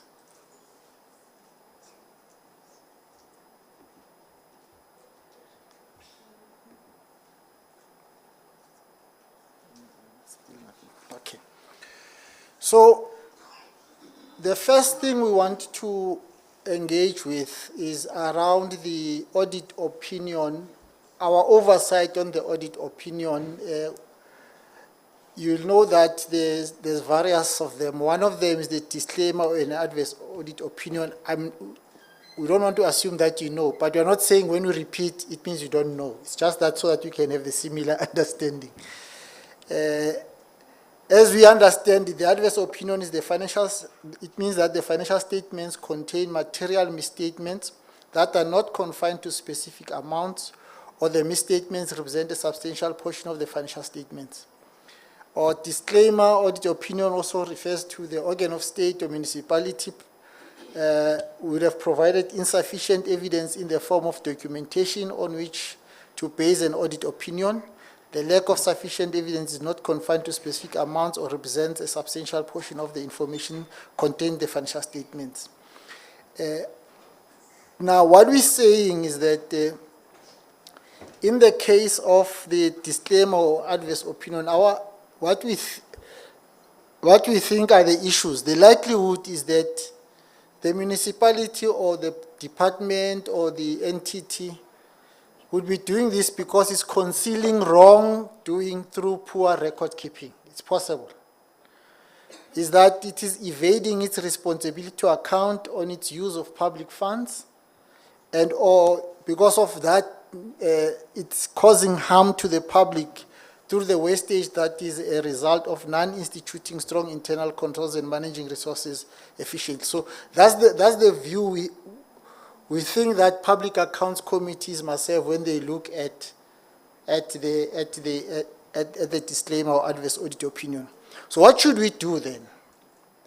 The proposal is that, and I'm using the word proposal because that's what it is. We must denounce the performance of the organ of state on that. So it's important that the Public Accounts Committee must say, or when there's a disclaimer or adverse, that is wrong. There must be a strong voice from the Public Accounts Committee to say that is wrong. And also that we must call for an urgent intervention by the executive authority. We're referring to the executive authority because the executive authority in our case is the premier, the MEC, the minister, the president. In your case is the executive mayor. Now, from the previous discussion, you seem to suggest that it shouldn't be, but you'll respond later when you speak. But if you want to have authority, that's who? That's the person that must be held accountable. Yes, it is the accounting officer that must ensure that there are systems and everything. But when it comes to reporting to the legislature, the responsibilities for the executive, this is the approach that we're taking. And that the Public Accounts Committee should also conduct frequent oversight on the interventions submitted. Because the problem is that sometimes these are submitted, then you keep quiet. You see them after 12 months, it's a problem. That's why we will see later, we talk about in-year monitoring so that you can be able continuously to see what's happening. Then on unqualified with findings and qualified opinion, in our understanding as the Public Accounts Committees in the country, unqualified audit opinion with findings means that the financial statements contain no material misstatements unless we express a clean audit outcome. Findings have been raised on either reporting or predetermined objectives or non-compliance with legislation or both these aspects. Qualified audit opinion means that the financial statements contain material misstatements in specific amounts, or there is insufficient evidence for the AG to conclude that specific amounts including the financial statements are not material misstated. So the view is that if public accounts committees have to ensure that there's effective oversight on this, we must be able to require the executive authority, and you'll see that we keep on referring to the executive authority than the accounting officer. We must require the executive authority in this case, and the accounting officer to submit details on matters of emphasis for understanding by the public accounts committees. If you are to deal with the problem, you must understand what the problem is. So that's why that information is important.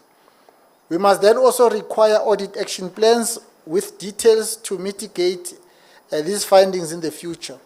So it's not just you want to know what you are going to do with what the AG said, but also, in addition, whatever you're correcting, what are the implications of that in the future? We don't want it to be a repeat finding. So our approach should be that we want to look at it within that context. Also, intervention plans on matters. So it's possible that as a public accounts committee, you could have identified other things outside of what the AG has identified. So that, because as you do oversight, there are things you discover. Remember, the AG does sampling, and they'll correct me if I'm wrong. They don't take, if they were to audit everything, they wouldn't finish. Now they've introduced what they call a real-time audit. I know that it's taking a lot of their time. So imagine if they were going to do that at the end, so it will take. So there are things they might have missed. So as members, there are things we know without them being reported by the AG. So are able to also follow up on those things. So it's important that you must be able to get that. Then there's also of unqualified with no findings. Now there's somebody who argued that maybe we're at the meeting. Okay, let me just say we're at the meeting of our national association. One leader of NAMPAC said maybe we should move away from this term clean audit because it makes people think that they are clean when sometimes there are other things that are there. But basically, it's unqualified with no findings. The financial statements are free from material misstatements. In other words, a financially unqualified audit opinion, and there are no material findings on reporting on performance objectives or non-compliance with the legislation. So in that case, it doesn't mean if you are clean, therefore you keep quiet as the Public Accounts Committee. There's still a need for us to ensure that the organ of state or the municipality tells us how it's planning to sustain the achievement of that clean audit. They must also be able to say to us what are their plans to ensure its capabilities to deliver quality services to the citizens. Because what's the point of having a clean audit if you don't deliver quality services? It is a problem. And I think there's something that the Auditor General did when she was presenting on TV the current audit outcomes of municipalities. She was able to link service delivery with the audit outcomes. She would say in that municipalities, you'll see that this audit outcome, it translates to this problem that you've been seeing reported. And that's something that I think is a capacity we must have as public accounts committees, not just about the audit opinion, it's about how does it transform into service delivery on the ground. It's going to take us time. But the good thing is we've got the enabler who's going to work with us and assist us to look at these things. And also that we want also to look at this thing of submission of annual financial statements.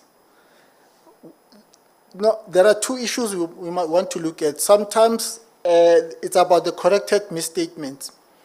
Most of the organs of state or municipalities, particularly those who are unqualified with findings, have the Auditor General of South Africa highlighting misstatements for them to correct. Otherwise, the majority would fail or would fall in the unqualified space. So they are submitted, then the AG looks at them, then say, no, there's this problem, then they go and correct it, then they get a better audit opinion. The reliance of the Auditor General is unhealthy, and it breeds incompetence, because we will know, we'll submit, the AG will correct, then will tell us where the problems are, will correct. So that's the problem. So as public accounts committees, we think we've got a responsibility to require the organ of state or municipality to submit its plans, indicating what it will do to improve the quality of annual financial statements without any reliance on AGSA, highlighting material misstatements. Then on the quality of submitted annual financial statements, also on the use of consultants in particular. Remember, the first one we're looking at we're looking at the corrected misstatements. Now we're looking at the use of consultants. This is more prevalent in municipalities. At the province and national, there are instances, but they are not that much. Municipalities is worse, because you find that there is a unit or department, but there are individuals or own bodies, but they're incompetent, or still you get the consultants to do your work.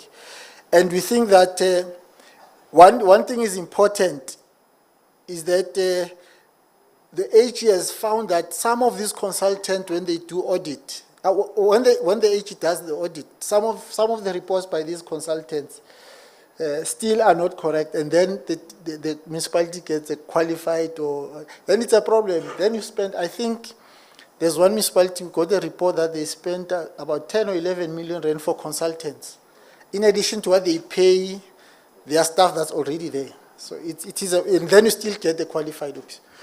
So we think that maybe we should take this approach, that we should require consultants that they must transfer skills. So when we appoint the consultant, we don't appoint as public accounts committees. It's the administration, is the accounting officer.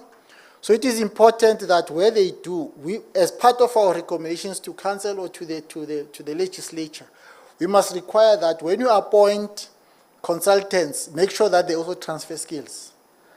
And also that we must also require the organ of state or municipality to provide its plans for curbing reliance on consultant and empowering employed staff to execute their responsibilities. So that you move away from consultants over time. One of the things that we are trying to lobby at national level, when I say we, I'm not saying Gauteng legislature, I'm taking it as a national issue. We're saying that we should have consider linking the payment system of consultant to the audit outcomes of AG. So it means if the consultant is there, they do the audit, there's a problem, you don't pay them. But if the financial statements or the audit is improved or is good, then you can pay them. But it depends. If it's clean audit, then you pay them 100%. If it's unqualified with findings, then you pay them less. If it's disclaimer, you don't pay them at all. So those kind of things, those are things that we say we're engaging with. We need to look at whether we can be able to do that. Then there's issue of late or non-submission of annual financial statements. The implications are that when that happens, there's normally an unveiling of transparency and accountability when they don't submit or there's late submission, and the denying proper scrutiny of their actions. And this we see it as non-compliance with the law. So anything that's in non-compliance with the law is a problem. We can't just let it go. So as a result of that, we think that as public accounts committees, we should require an explanation on the lateness or non-submission of annual financial statements for audit. We should also require that plans to correct the situation must be given to us so that we can look at them. But let's not just receive those, let's receive them but also monitor them. So on a continuous basis, be able to ensure that you monitor them. So before we move to other areas that we want to look at, maybe let's have some reflections on what the areas we have looked at currently around the audit opinion and submission of financial statements before we look at all other things. Maybe so far you've got some comments, suggestions. There are things we might have heard here which we think we must have different opinions. The Office of the AG is here to also advise us on some of the things, so I'm trying to encourage them to speak as well. Maybe there are some things we've misrepresented. Maybe based on your experience, there's a better way to do things, or you've tried something and it works better, so you want to share with us. That's the intention. But please limit only to audit opinion submission of annual financial statements. We'll come to the other things about non-compliance with legislation, 30-day payment, and we'll come back to that. For now, let's limit to what has been presented. Let me see hands. Number 1. Number 2. Number 3. Number 4. Let's take those 4 for now. Thank you, Honorable Chairperson. I'll only comment on the audit opinion with regard to the missing portfolio of evidence, because that's where most of the time we found material findings from the AG. Chairperson, if maybe my retentive memory serves me very well, in 2017, SCOPA invited us to go and play an oversight visit to a center in Kagiso that was built by the Gauteng provincial government. I think it's a archive center. I believe we made suggestion that time as municipalities, because you find that as MPAC, when we call hearings and we call officials and the executive authority to come and account before us, you'll find missing tender documents where we have been frustrated and all that. So we said that center, you know, we thought by that time it was going to solve these problems. So I'm just wondering whether by now, because I remember even yourselves as SCOPA, you were frustrated because it had been built, I think if it's not 10 years back, and millions of rands of taxpayers' money were used. And you were also frustrated in terms of the usage of that center. So I just want to find out from SCOPA, is that center functional, and how can municipalities access it? Because we're still facing the same problem of officials and, you know, other people. I don't know, I don't know, maybe I should put it bluntly, making documents to disappear. And it frustrates us because we want to conduct these investigations properly as required by the MFA and other interlinking legislations. Thank you, Chair. Thank you. Number 2. Yes, that's number 2. No, thanks, Chair. I'm happy with how you have explained the 5 outcomes as presented by the AG. If you can come closer to the mic, so can you?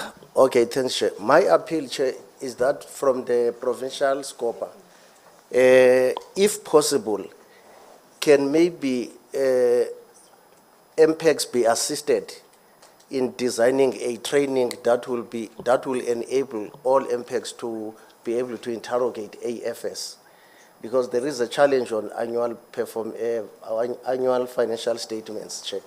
So the interrogation there, I don't think there's proper engagement.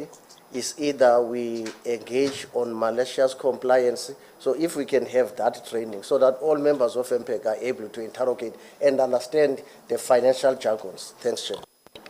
Number 3.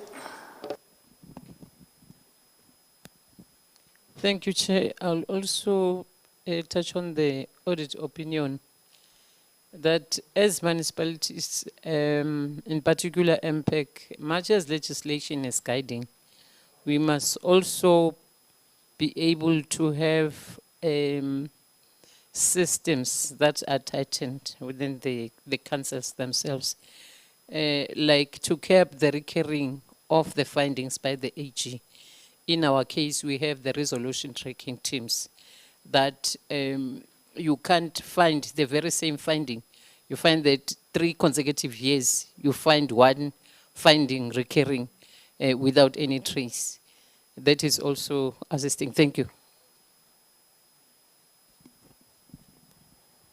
I think the 4th one was this side, or as withdrawn. Okay, no problem. You can come this side.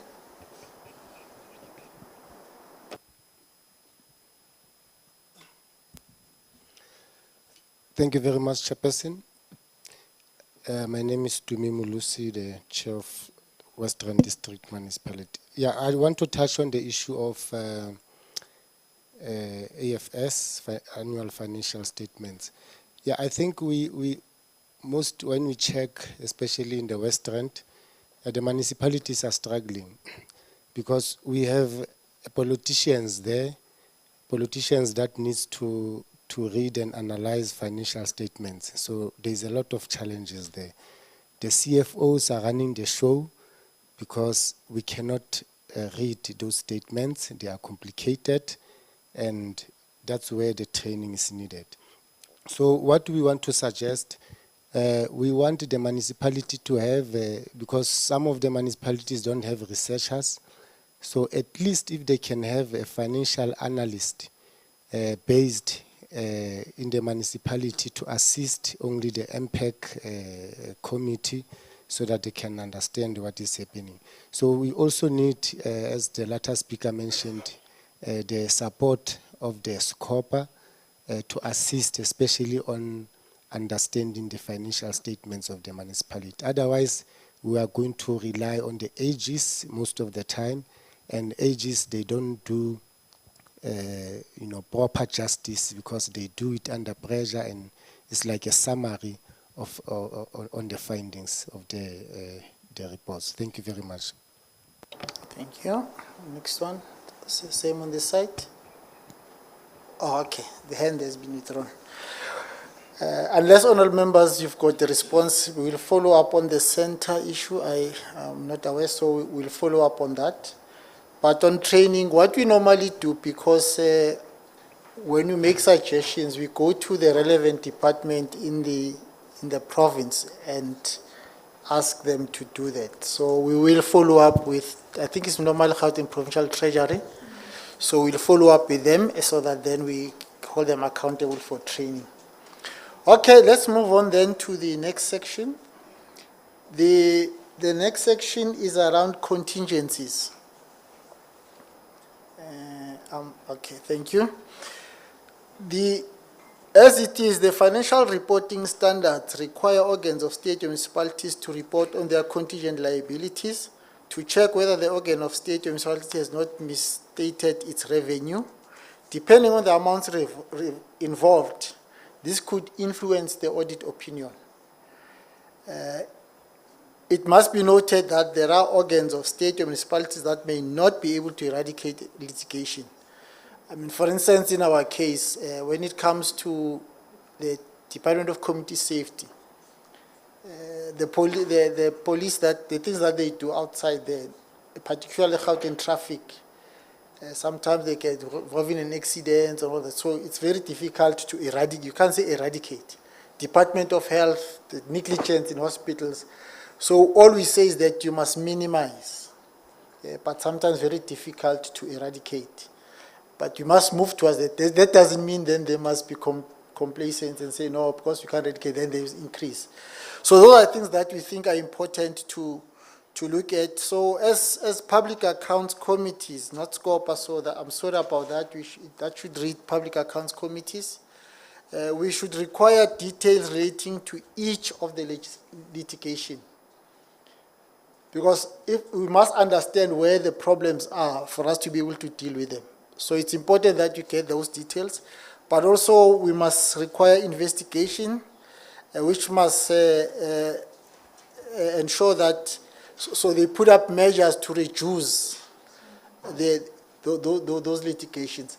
So it's not our responsibility to do so as public accounts committees. We've got people that are appointed, the city manager, you've got the accounting, some of the departments have got units that are supposed to be managing those, so they must put up those systems.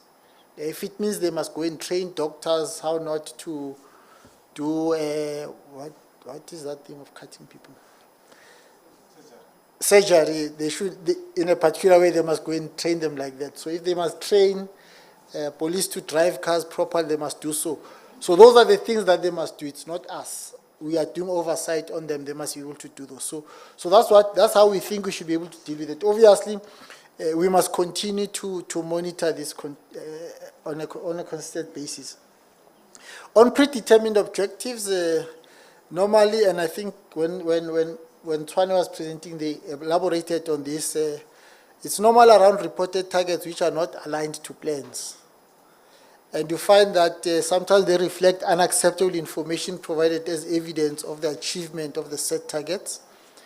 And you'll find also there are easy targets or predetermined objectives achieved which are found to have no clear impact to the citizens. So when there's that problem, or when that has been identified by the AG, it's important that we as public accounts committees should require details for misaligned targets, not targets, we'll correct that. And then also, we must collaborate with the relevant portfolio committees, because normally the predetermined objectives or those targets, they have to do with service delivery in a number of cases. And the portfolio committees are responsible to do oversight in that regard. So it's important, the relationship between ourselves as public accounts committees and the Section 79 service delivery committees, particularly on ensuring that targets are achieved. Then we want to also focus on non-compliance with legislation. Obviously, there are various forms that has to do with this, which is around the performance and contract management, focusing on the prescribed amounts for procurement, and also on 30 days payment for service delivery. There's also, as part of the forms of non-compliance, experience under expenditure management, which are around issues on UIF and Ws, unauthorized irregular and fruitless expenditures. There's also an issue of material irregularity. So let's just get into details. The details are that on the prescribed amounts, in the case of province and national, the PFMA says 500,000 and more, you go on tender. I think in the case of municipality, you'll correct us, it's 200,000, but you'll correct us. Maybe it's wrong information, but you'll correct us. And so we find that there's a lot of problems when it comes to that. And the AG makes a lot of findings around those things. So we think that for us to be able to do effective oversight on that, what we need, first we need an explanation for not following the proper procurement processes. But secondly, we need a detailed action plan to be taken to address the matter. That why was there no proper systems put up to ensure that you follow, you go on tender and all those kind of things. But also, if there is a plan, what has been done with the people that have been found in order to have ensured that the work is done properly. On 30-day payment to service providers, which is basically intended to promote economic development, entrepreneurship, and job creation, it's also a legal requirement to settle bills with service providers within 30 days of the receiving of their invoices. So the view is that we should denounce this non-compliance. Let me just say up front, I apologize. It should have, wherever it says corporate, you must understand it says public accounts committees. This includes all of us, national, province, and municipalities. We should denounce this non-compliance. We want to see the chairperson of MPAC going out and saying that the municipalities hasn't been paying within 30 days. This is a problem. It's creating problems with economic development. You call it local economic development, I think, and all those kind of things. And we must also, then as public accounts committees, we must require an explanation for not complying with this legislative requirement, so that when we know where the problems are, why they are not complying, we can make the necessary interventions. And then we need details of action that will be taken to address that this thing does not recur in the future. So, because if you do that, then they are able to understand that as public accounts committees, we are aware of this and we are doing something about it. And that is very important. And then there's the issue of unauthorized, irregular, fruitless, and wasteful expenditures. As you know, the AG reports on this. These are either as reported by the municipality or the organ of state, so in their financial statements, or sometimes as the AG does the audit, then the AG identifies these. So that's how we are able to identify what unauthorized, irregular, and fruitless expenditure. So the amounts of the UIFW expenditure reported are related to the amounts incurred in the current year, so in the year under review. So they'll be able to say, in the year under review, this is the amount. But then sometimes, depending whether there's an investigation and condonement or not, they'll also refer to the previous years or prior years. So we think that it's important that when we look at that, as public accounts committees, particularly on unauthorized expenditure, which is what Honorable Randall was referring to, we all have a responsibility to investigate. Now, at province and national, the investigation of unauthorized expenditure is the responsibility of the committee. So the systems are set up to ensure that we investigate and all that. But we do it internally, we call the department, they give us information, like Honorable Randall explained, and then we take the decision. But I think that, and you'll correct us, in the case of municipalities, it could be that you've got other institutions that are assisting you to investigate that. It could be that you're doing it yourselves. You'll be able to explain that. But what is important is that it must be investigated. That's the message that we're saying. Because if we don't investigate it, it will accumulate, and then the following year there's another problem. And then we should be able then, because what we do, it's just on unauthorized, forget for now the irregular and fruitless and willful expenditure. On unauthorized, then we are required to make recommendations whether that amount must be condoned or it must be the first charge. And in that case, then what happens is that when we have made that recommendation, the Treasury then develops a bill which was tabled in the legislature for the legislature then to make a determination. Now, but when it comes to irregular, fruitless, and wasteful expenditure, we think that as Public Accounts Committee, we must also, if it's for the current year, the year under review, we must require the organ of state or municipality to provide details of the irregular and fruitless and wasteful expenditure, so that you understand where the problems are, what happened, what are the issues. And then we get an indication of why these have not been investigated. Because you'll explain later whether who investigates in your case, but in the case of province and national, it is the department itself that does the investigation. They've got a unit that must investigate. But you also depend on the amount and the nature. Sometimes it's referred to a specific unit that has been established by provincial government or national government to investigate. It could be, in our case, just as an example, it used to be held in provincial treasury. It's now moved to the office of the premier. It's under the forensic unit, the office of the premier. But I know that the office of the premier also works with the forensic, the SIU and those structures to investigate some of the things. So the point I'm raising is that it's important that there must be one way or another of investigating. And that investigation, we must know if it hasn't happened, why it hasn't happened. Because remember, the accounting officer, this is where it comes, the accounting officer, not the executive authority. The accounting officer has a responsibility to prevent the occurrence of the unauthorized, irregular, fruitless, and wasteful expenditure. Also to ensure that there are systems, if it has occurred, to report, disclose and report, but also to investigate where things haven't happened, or where it has happened, investigate why, and then produce a report. And when the investigation is done, they must then be able to implement what you call consequence management. There's always a confusion about consequence management. It's mostly interpreted as punitive measures, when in fact it could be that the reason why this happened is because the person lacked the skills. So what the consequence management would be that you must empower or capacitate that kind of a person with a skill.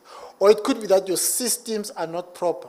So you must then change your systems to be able to do it. But it's not the Public Accounts Committees that implement those things. It is the accounting officer, which is your city manager or municipal manager, whatever you call them. It is the HOD, it is the DG, and you name them in our case. So they are responsible for that. And where there has been investigation, we need to be provided with progress report on investigation. So it can't be that there's investigation and we keep quiet. So, because as Public Accounts Committees, we have to ensure that things are done properly. So we must be able to get progress on investigation. Also on the fruitless and wasteful expenditure, where it has, there's accumulated amounts from the previous years. Because the AG would tell us that for the year under review, it's so many millions. I nearly said billions, but it's so many millions. Then, but if you look at the previous years, those that have not been resolved, then they club them together, give us a bigger amount. So the question is that If the department or the accounting officer doesn't put up systems to investigate and then condone where possible, and then write off, you'll see them appearing again. Then it shows your irregular expenditure or fruitless irregular expenditure as a big amount. So we need to get details of those irregular and fruitless and irregular expenditure, but also we need an indication why they have not been investigated. Just to give you an example, when we Scorpite province started this, implemented this, we asked departments to even look at what they've done in the past. They haven't done in the past. We discovered 2 departments that were not really investigating, nothing. But when we asked the question, the reports that came were now going to be investigating. It was sports and it was human settlement. Then they came with they were investigating. So it's important, our responsibility to ensure that the law is applied, but also this is for the benefit of our communities. So we need to ensure that we put up those systems. But where these are being investigated, it's important that you get progress, because sometimes they'll tell it's investigated, but there's no progress. There's nothing happening in that regard. But also, where there's accumulated amounts from the previous financial year, which are being investigated, we must ensure that we ask them to provide progress in the implementation of recommendations of the investigation. This is about consequence management, because we must be able to know what is happening, where's progress and all that, and the application of condonation. We've discovered in our case, this is what happens in our case. When you have investigated and you are done and you feel that there must be condonation, that when I say you, I mean I'm talking about the departments, they must then send that to Treasury. It's Treasury that must satisfy itself that everything is done properly. Then they can be able to say, okay, you can go ahead and condone. We discovered that in most cases, the investigation is shoddy and what so, Treasury say, no, you can't. But there are times when we are told that it's Treasury itself that's delaying because of backlog that's there. So it's important that those things must be looked at as well. Just to say that the other issue that is important to indicate around material irregularities, this is a big problem, particularly when you listen to some of the public accounts committees in their approach to this. This is identified by the AG, and it's also a work that must be implemented by the accounting officer on the various recommendations that must be there. But the problem is that when the AG has found, we seem to leave that to the AG to follow up. So we fold arms as public accounts committees. We say it's a material irregularities between the AG and the accounting officer. It's not supposed to be like that. We are supposed to continuously engage the accounting officer to find out what's the progress in addressing what the AG has said must be addressed as it relates to material irregularities. I always say this, and sometimes I'm being told that I'm too harsh. I'm of the view that if public accounts committees were doing their work effectively, there was no need for the amended Public Audit Act, because what you are asking the AG to do is what you should be doing. But anyway, now that it's like that, our responsibility then is to partner with the AG to ensure that we don't just leave it a matter between the two of them, but it's a matter that you continuously do oversight on as well. And then that's what we're saying. We must require the organ of state or municipality to provide an update on its corrective measures based on AG's recommendation, and we must track progress being made by the organ of state or municipality in implementing the recommendation by the AG. Now, having said this, I want us maybe to then reflect on the things that you have said before we move to the last part of the presentation, in fact, last 2 parts. I'm not sure if there are any comments on contingencies, on predetermined objective performance audit, non-compliance with legislation, as indicated there. Maybe you want to share your experience like you've been doing, how you are managing it, which we can learn from you. Maybe there are other things that you think we should be able to look at together so that you can be able to to enhance oversight. And I keep on saying even the Office of the AG has the right to speak in this meeting. So let me start this time.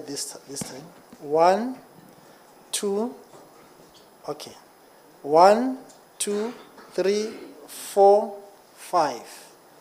Then 6, 7, 8. Okay. So we start this side. You can speak because you've got a mic. Chair, it's just one issue on my side. I've been listening on all your presentation and I did not hear you reflecting on the role of internal audit and the reports that are being produced, on a quarterly basis to say, can't that be one of the tools that the MPACs should be using to proactively deal with these issues? Maybe the best way to do it is to say, in our municipality, this is how we use them so that we can learn from it and everybody else. Yeah, sure. Maybe you can share with us a little bit around that. No, Chair, but I'm just saying in the case of Ekurhuleni, on a quarterly basis, internal audit, produce a report that it's tabled in Council, and that particular report, also reaches MPAC. And a part of that, they look at the risk, which, in other cases, on issues of litigations, we are being proactively because advised. And when they test the different controls that are there in the municipalities, it assists us, to also advise, the departments in advance who said, that there's issues, including, probing where it's necessarily that we should be raising those issues. So I'm just saying proactively, some of the issues could be dealt with, and some of the red flags, are raised on that particular report. So I'm just saying, these are some of the tools that it's available, but I think we should also emphasize around that particular tool to say it should be interrogated in details because it assists to even before we wait for the AG's report, to know, what will or what could go wrong, within the municipalities. Thank you. Yeah, maybe the last thing you must say is just introduce yourself. I know it's at the end. I know you, but the others. No, Councillor Ukehla Madlala from Ekurhuleni, a member of MPAC committee. Yeah, no, thank you, Chair. I've introduced myself already. Chair, just two quick comments. First, on the investigations, Chair. Inherently, how we deal with investigations is problematic. And it lends itself into these investigations not being objective and independent. Because remember, we are Public Accounts Committee holding the administration accountable. Then you go back to the same administration and say investigate, right? And they investigate within. Ultimately, it's the accounting officer that would be accountable of the outcome of whatever investigation. And it's the same accounting officer that oversees the process of investigation. So we have to think of a better way if we want an independent, objective investigation of who and where this investigation should happen. I have seen reports, Chair, that are not objective at all. And these are reports that we rely on. So it is important that we deal with this particular issue if we really want to deal with the issues. The second one is on the non-compliance of the 30 days payment. Chair, you are correct. You've indicated that the thinking when this was conceived was from an economic development point of view. But we have since even moved from that. It's no longer about economic development. It's about survival. It's about survival of these SMMEs. So while this thing to us is a non-compliance issue, the real effect of it is that we're destroying companies. Not paying them in time, it means we're putting them out of business. So I want to add another recommendations to the recommendations that you've added, to say we don't go out there and find out what didn't go right, but we also do an audit. You will be surprised. Do an audit of what the real implication of non-payment to an SMME within 30 days is. You'll be surprised how many of these companies we have put out of business. And then maybe we'll start taking this matter serious. It's not just a non-compliance issue. It's a very serious matter, Chair. Thank you. Honorable Randall. Yes, thank you, Chair. From our side and what we have learned from interrogating different departments, for example, health, is that we requested them to submit or develop a litigation plan. You know, we cannot budget for contingent liabilities, and it often creates the danger of eating into your budget where you need to deliver some basic services to your residents. So health has then went ahead and they developed a litigation plan to minimize, and one of the main things that I got right is they're settling out of court. And that saves a lot of money. The other example for, is roads and transport, that they have outsourced routine maintenance service providers. So if there's a claim because you damaged your vehicle by hitting a pothole, we charge them. So the province is not responsible for paying that claim. It's the service provider then in its contract that will be, held liable for the claim. Thank you, Chair. Thank you. Number 4. Thanks, Chair. My name is Jackie Masamola from the City of Tshwane, MPAC support. Chair, as I've been listening to your presentation, and it came back to what was presented by our Chair. You may have observed that in the previous financial annual report, we made 9 recommendations with time frames that the accounting officer on this day must submit this thing. And there are also a number of investigations where MPAC has made recommendations that we want a report over this matter. The only problem we have, because we've got resolution tracking mechanisms, we write letters to departments, remind them and everything, but they don't respond. They don't respond at all. And we don't have mechanisms of enforcing them.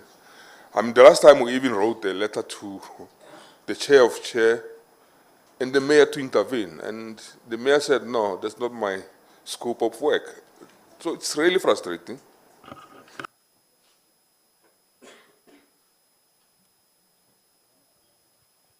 Yes, number 5. Thank you very much, Chair. Xolile Mokhuquli, Mogale City MPAC Chair. Chair, in your presentation, you'll pardon me if I am not quoting you verbatim, but I heard you saying, and you'll correct me, I'm speaking under corrections, when you said Section 80 can do oversight.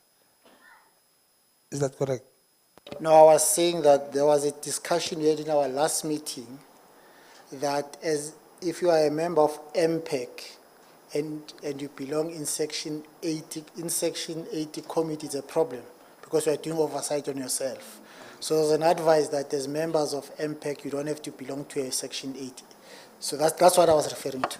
No, thank you very much, Chair. I wanted to challenge that one. You can still challenge it. No, Chair. Okay, sure. Yes, the lady, yeah, sure. Thank you very much, Chairperson. Chair, I would like to speak on non-compliance.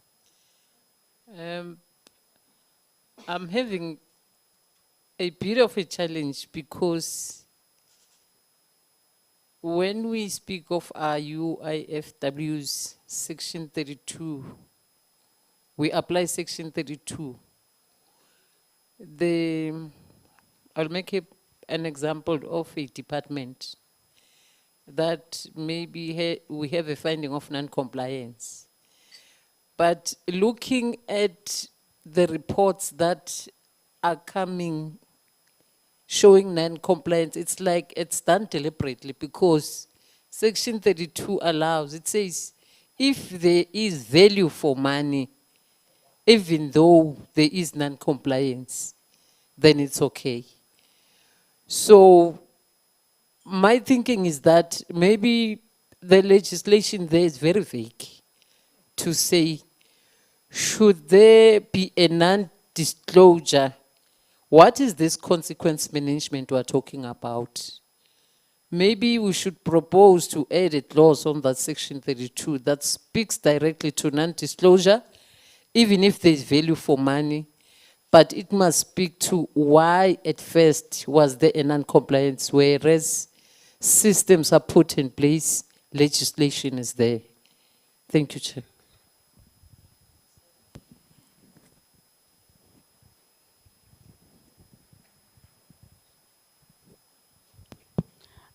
Thank you so much, Chairperson.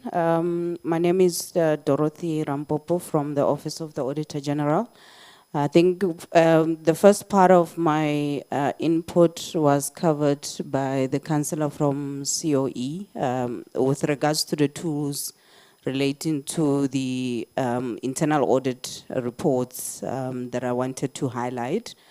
Also just want to emphasize the process around the material irregularities to indicate that when we issue the notifications, we do include the notifications in the audit reports. And as you have highlighted that the MPACs have a role as well as the council to assist with trying to track the progress in terms of the responses that we receive from the accounting officers, because we issue a notification to say, this is a material irregularity. We give them a specific time frame for them to respond in terms of the actions that they're going to put in place to try and resolve that material irregularity. Sometimes you find that there's certain delays in the actioning of those recommendations, not necessarily the recommendations, but the actions that have been committed by the accounting officer. So the MPACs have a critical role to play in making sure that they also ask those critical questions around the progress on those material irregularities so that it doesn't get to the end where we are now issuing recommendations to the municipalities. Thanks. Thank you. Last one, number 8. No, thanks, Chair. I wanted to confirm on the tendering process that indeed what appears in your presentation is correct in terms of the municipalities, that only the law says 200,000 and above for full tendering. 30,000 and above is only for 7-day notice. But Chair, good question that was raised on the investigation about the independence and the objectivity. I know in our space, Siddiving, I think it was during 2019-2020 financial year, on the investigation, Chair, the advice that was given by AG to MPAC was that MPAC must consider to recommend to the accounting officer to either appoint a law firm to do this investigation. Because if you look at the terms of reference or charter that was approved by Council, it stipulates clear to say MPAC is empowered to perform investigations. But in real sense, Chair, if you look at the composition of the MPACs, I'm not painting a picture to say all of them.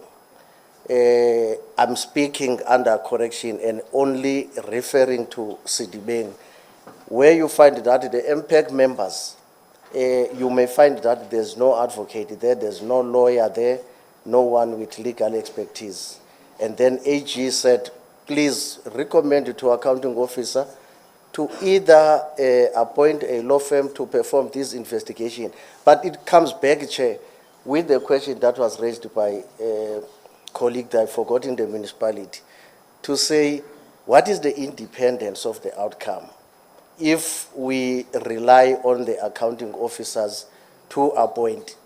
Maybe outside or when we move out of this house, we must be able to say either the council must appoint the independent investigator, not the accounting officer, so that at least the outcome could be somehow something that the council can be proud of or take ownership of. Thanks, Chair. Thank you very much for those contributions. Just to say that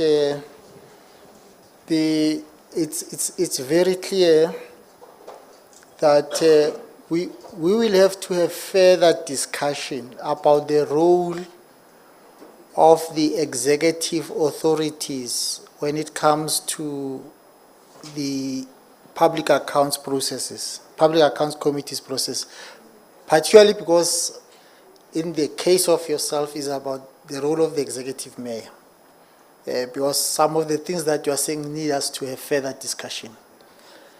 Secondly is that we might want to have further discussions on how we can be able to assist in ensuring that investigations are proper. When I say assist, I'm not saying us as Scope and Gauteng. I'm saying generally what is available out there. I know, and I'm not putting those of the AG under, if I am, please forgive me. I know that there are some investigation you can ask them to do for you. Not all, some. I know that you've got the SIU, you can report to the SIU. I know that, so I'm saying there is some, we must have that discussion together at some stage on how what can happen there. I'm also saying that we need to further investigate this Section 32 as reported and its capacity on how things must be done. So let's have a further discussions. One of the things we must not make a mistake is that this platform is not a decision-making platform. So we don't take decisions here. We don't have, because we won't know where to implement them. But the things that we recommend here, we can ourselves refer them to one of our departments so that we make them a resolution, you follow up. We can engage the speakers forum. You can also take them up in your own municipality. But obviously it's something that I thought is important to indicate. Thank you very much. Let's just move on to the last part of this before we go out for lunch. It's just about the internal control deficiencies. So where the AG says this is about the accounting officer or the accounting authority. So in your case, is the executive, is the city manager, municipal manager. If the problem is there, the view is that we should call for an expansion by the executive authority. So the mayor, the premier, the MEC, the speaker, the minister must account with your accounting officer hasn't done 1, 2, 3, 4. You must account. What have you done about it? If it's other senior management, then it's the accounting officer that must be held responsible for what actions. So we must know why they didn't take steps to prevent, and also how far or what consequences they are going to implement to deal with those matters. And then on investigations, I think we have spoken about this, but it's just because there are investigations that have to do with UIF and W, but there are other investigations that have to do with other issues that are internal. So it's important that we must always get the report. But in this, we are going to also include the matter that was raised about looking at Section 32 and what happens there, and the capacity as raised by the administration to investigate itself, as raised earlier there. So those are things that we must be able to look at into this. And then so those are the things. So there's a matter that we thought we should be able to discuss with you about how we do oversight, because there's a view that we are ex post facto, so it's after the effect. And in most cases, this is what happens. Just think about it. Let me, honorable members, forgive me, I want to use the municipality's example. So your financial year ends on the 30th of June. If I'm correct, the first 2 months, July, August, your departments or your accounting officer must prepare the financials. Then the next 2 months, the AG must audit. So it's now November, no? So the AG released the report in November. Am I correct? So the AG's report, when is it? Yes, that's why I am correct. You see, I know these things. Yes, no, I'm saying that's how it works. So when it's tabled in the council is in November, but your process kicks in the following year. Am I correct? Your investigation and not. By the time you come with a report, It's normally around February, March, to be tabled in the council. Am I correct? So whatever you recommend, you've got 3 months. So by the time you recommend, it's 9 months after things have happened. So what is the impact of your recommendations? Because you are dealing with things that have happened before. So the only way we can close that gap is by ensuring that whatever we recommend, 2 things happen. First, we get responses as to those things have been addressed. But secondly, which is what we're saying, what are the implications of whatever you have implemented based on recommendations in the current financial year? Because you can't be correcting things for last year when it's also happening again in the current financial year. So it's important that our resolutions, and as we follow up, we should be able to say, you are addressing this matter, now fine, you've addressed it, but what's happening in the current financial year? What you've put as a plan, has it got any implication in the current financial year? So that's one thing that we're saying we must be able to look at as public accounts. So we are doing it as COPA. So here is about COPA, what we are doing here in the province. We are sharing with you, and we think it's something that you can learn from us. But also because our view is that ex post facto is, yes, it's what we do. But we need to enhance it by doing what we've just suggested. And remember that I'm using the word suggested. I didn't say instructed. So what we suggested. But what we have seen is that the ex post facto general has got some of the weaknesses, and I've indicated the period by which you look at things and everything. But that doesn't mean you mustn't do it.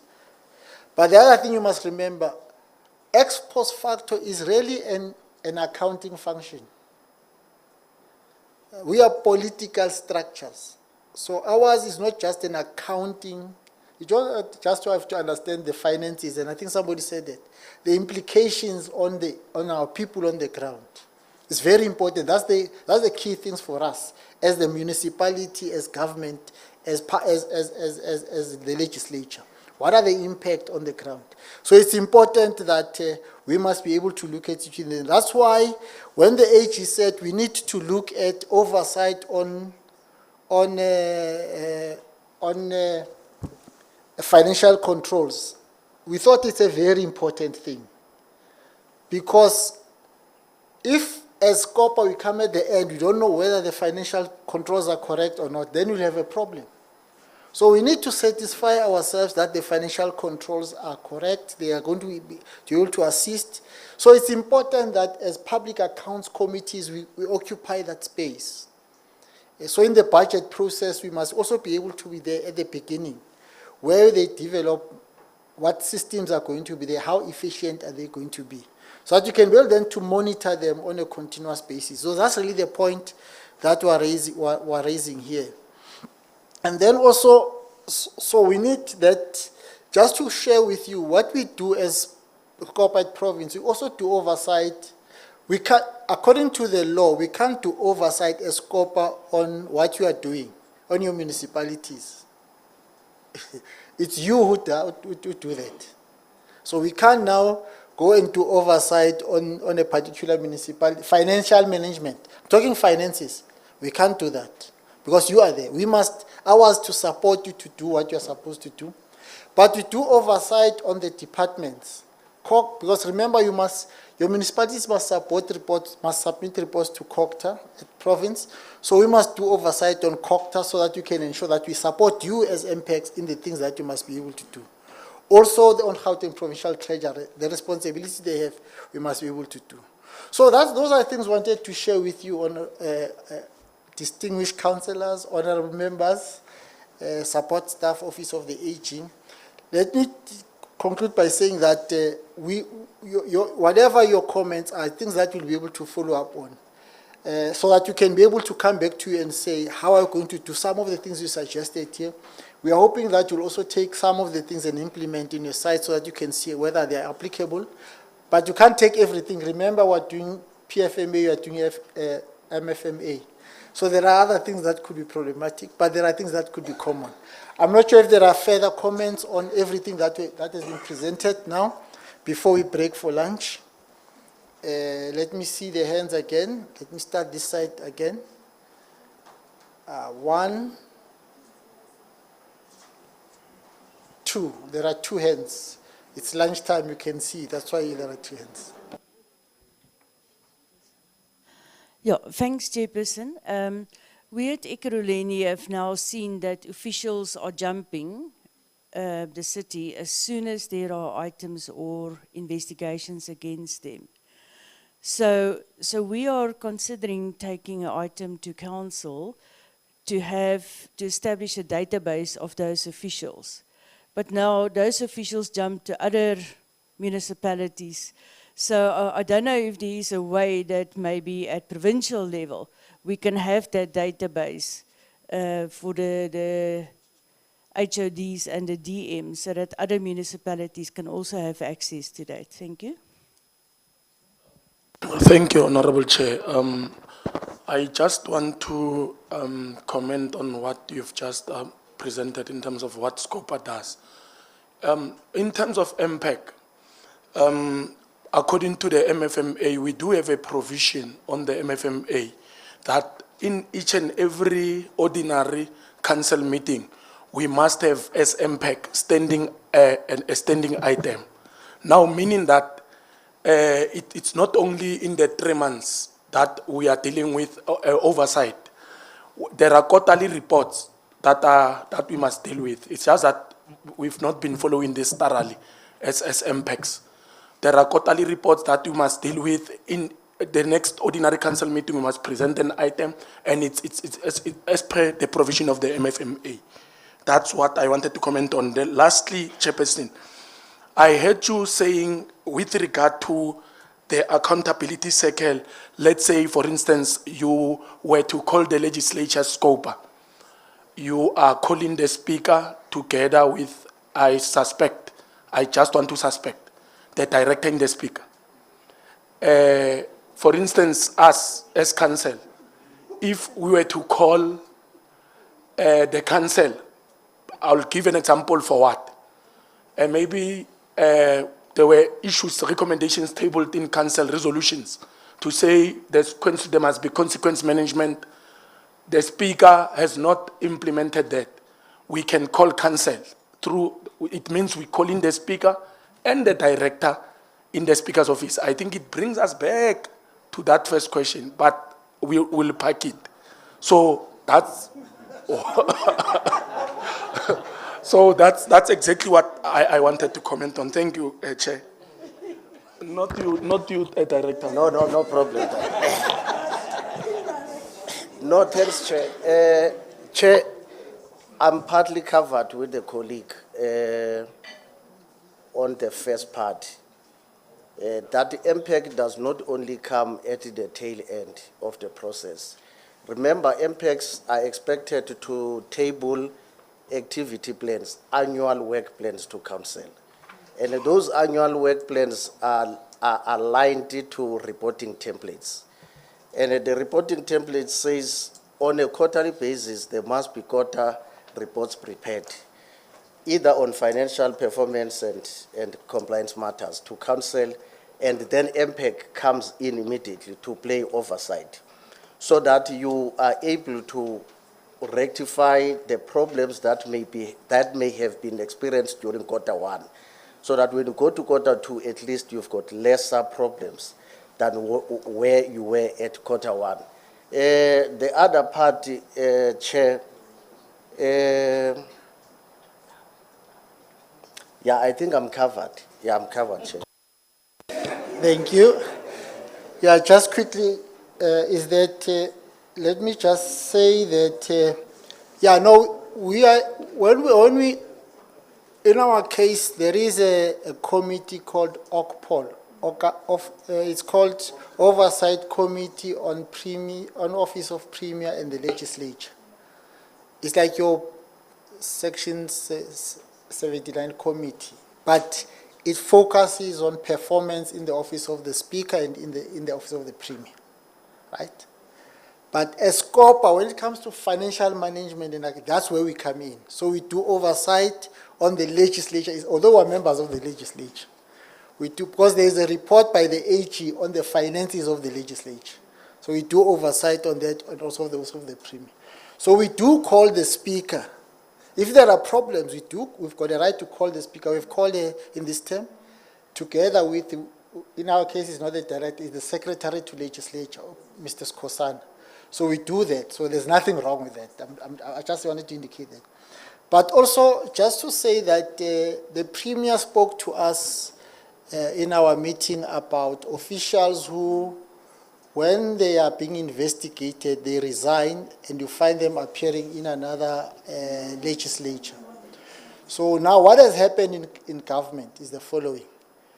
When there's an investigation against a particular official, the first thing they do, they freeze the pension fund. So that when you can jump ship, but they'll freeze your pension fund, investigate. If they find wrongdoing, then they take from there. Then it's fine if jump fish, obviously then you'll be exposed. But that's one of the things, but there are other things that I think you say you should be able to look at. Okay, we'll come back, but just as an announcement, we are going for lunch. We should be back at 2. But there are keys here. They've got a key holder written crossover, and then there's corporal and police. So here are they. But also, it's possible that when you come back, the office of the AG might not be here, so don't be surprised, because the matter that we're going to be discussing is not what we call them for here. But if they are here, don't be surprised, because they are our partners. So they'll still stay and be part of the meeting. So thank you very much, honorable members and distinguished councillors and our support staff. Let's break for lunch until 2 o'clock. Let's be here at 2 minutes to 2 so that we can start at 2 o'clock. Thank you.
Okay.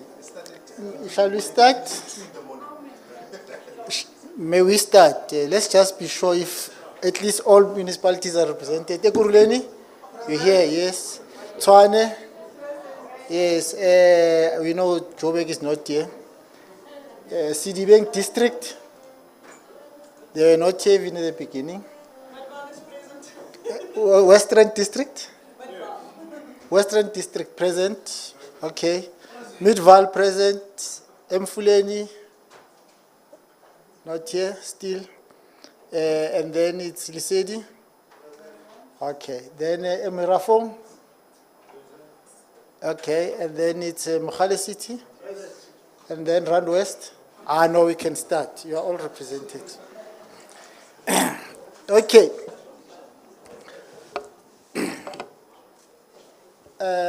Colleagues, now I'm calling you colleagues, because you haven't helped me. Whether I should call you distinguished councillors or honorable councillors. Now the matter we're discussing is about the National Association of Municipal Public Accounts Committees, NAMPAC. I think all of you know that there is an association that was established for the national scoper and the provincial, I don't want to say scopers because scopers is some keep that you eat. So, national public accounts, provincial public accounts committees. So it's called the Association of Public Accounts Committees, APAC. It had an AGM recently, about 3 weeks ago or so. A resolution was taken to change its name from APAC to SAPAC, South African Association of Public Accounts Committees. One of the resolutions taken was that we need to revive NAMPAC. You will know that the establishment of NAMPAC was a resolution of APAC then, in 2017. So NAMPAC was established. The problem is that since then there was never any elections because according to the constitution of NAMPAC, the term of office is 5 years. And also that according to the processes, even the constitution was still not finalized, but there was an agreement with what was there. So what problem then arose is the following. When NAMPAC, I'm talking national for now, I'll come to province. When NAMPAC, when members came back after the 1st of November election last year, only of the 5 office bearers, only 2 returned as councillors. 3 were not councillors anymore, so they were no longer members of NAMPAC, office bearers. Even with the 2, the General Secretary is no longer a member of MPAC in his municipality in the Northern Cape. He is the chairperson of the Finance Portfolio Committee, so he's no longer a member of NAMPAC. The treasurer is the only one from the Western Cape who returned and is currently there. So you've got 1 office bearer. It's a problem with your constitution. We also realize the same with SAPAC. I'm going to call it like that, SAPAC, which was APAC. We've now corrected that, but I'm not going to raise it now because now we'll debate that. That's not the issue for discussion. So we have then agreed that we must start the process at provincial level. That if you understand correctly, there is a structure called SALGA, South African Association of Local Government, South African Local Government Association, which is recognized even by legislation. And it's a representative of municipalities. But there's a view that there's the oversight on public financial management and accountability is a specialized field, or is a distinct field. So there's a need for an organized body within that. There's also a discussion around the relation with SALGA, but that's not the topic for discussion here. So SAPAC at national level then took a decision to engage the National Treasury, National COCTA, and SALGA itself at national level. And there was an agreement that we must revive NAMPAC. The secretariat of NAMPAC at the national level is it's provided by COCTA national, but there's been problems there. The bigger problem is that NAMPAC does not have affiliation fees. So there's no way in which your administration can run. So that's why COCTA was playing that role. I'm raising this because the issue was, how do we assist at the provincial level? All public accounts committees at provincial level were then tasked with the responsibility, one, to assist revive NAMPAC, two, to provide necessary support to NAMPAC, which means it's not that you are going to take the legislature's money and run your administration, no. We must engage with yourselves on how we can assist that, amongst others, see if we can speak to our provincial COCTA to assist you in that regard. So there are those processes, but for us to do those, we need to have the structure so that you speak on the basis that there is a structure established. We did send you the constitution, and I think you already know. I mean, those of you who were councillors before know, those that are new. Basically, although NAMPAC is a national structure, it's got provincial structures. The executive at the provincial level is made up, you'll correct me if I'm wrong, there's 5 office bearers, the chair, deputy chair, secretary, deputy secretary, and treasurer. I'm not sure why treasurers, because you don't have money, but anyway, there's treasurer. Then there are members of the executive, but members of the executive, it's only representatives of the districts and metros, not local municipalities. I hope I'm right, and if I'm wrong, you'll correct me. So which means we need then to agree on what should we do. That does not mean we will still not have these engagements together like this, because we have agreed that these must happen. Somebody earlier suggested twice in a year, but originally we had said quarterly, but it's something that we'll look at. But there are certain issues that you must be able to discuss as part of NAMPAC. So we're opening it up to you to, if you've got questions, comments, suggestions on how we can re-establish. The current proposal is that we should convene a meeting of all of yourselves. Then at that meeting, we then look at what are the things we want national to look at before. So we call you before you convene a national meeting. And then from there, you also elect your office bearers, so that by the time you go to national, already there's that provincial structure of NAMPAC. But that was said, we must discuss with yourself and hear your views. So the matter is on the table. It's for you to decide your future, so we can't decide your future. Yes, over to you. 1, 2, 3, 4. Then we'll still continue with the hands after that. Thank you, Chair. Chair, maybe I must say I was privileged to have been part of the APEC conference that was held, I think it's 2 weeks back. So part of the resolution, because I've heard you've dealt with part of that resolution, it says it had timeframes. I remember when you did the presentation, you said provinces should be given, I think it's 2 months. It's September and October to establish themselves, all the 9 provinces. And by November, then the national structure should take shape.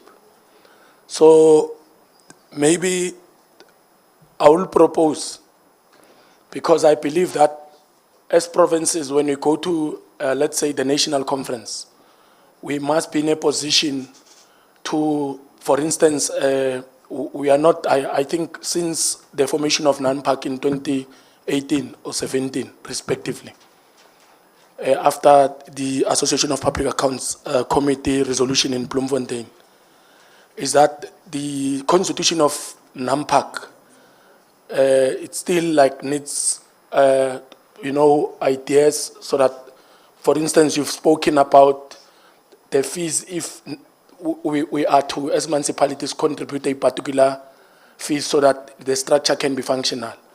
So those are issues that maybe we should agree here, moving forward, that we should choose a day, we should agree on a date, which is maybe September or next month, where all MPACs in the province will meet. We must, in the meantime, have an interim committee, if the structure even in the province, because you've only made mention of, there's only the treasurer at national who's left.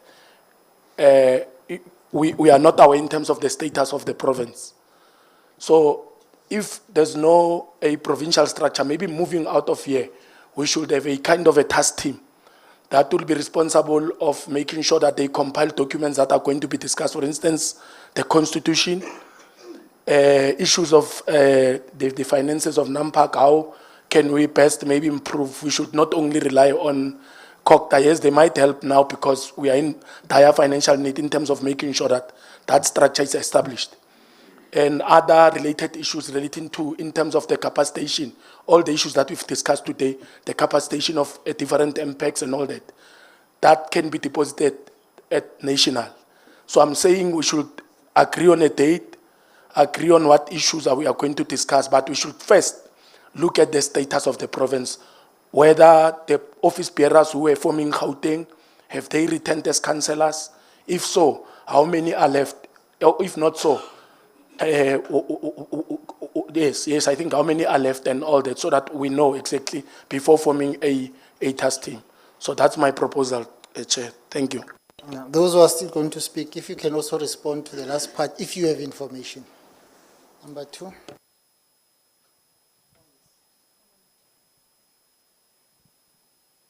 Yeah, thanks, Chair, and I agree fully that we need this committee or organization to help us with applying, for us to have consistency in applying the Act and also on rulings. And I also believe that, yes, the metros and the districts can maybe contribute, because that will also help with the capacitation of that of the committees, and I think there is a need for that. So I would like to make a proposal that, seeing that there's 5 positions available, that each metro and the 2 district municipalities nominate 1 person from the MPAC committee to be part of this task team going forward. Thank you. Number 3. Okay, you can go ahead, number 4. Okay, you are covered, okay. Any other person we noted? I think there was a hand here, yes? Chair, I think I want to align myself with the view that says another meeting should be convened somewhere in October for the purpose of establishing that structure. Where I will differ with the view is the issue of an interim structure that will take us to that particular date. So I want to check or request that maybe as a proposal we utilize your office to assist us to convene that particular meeting.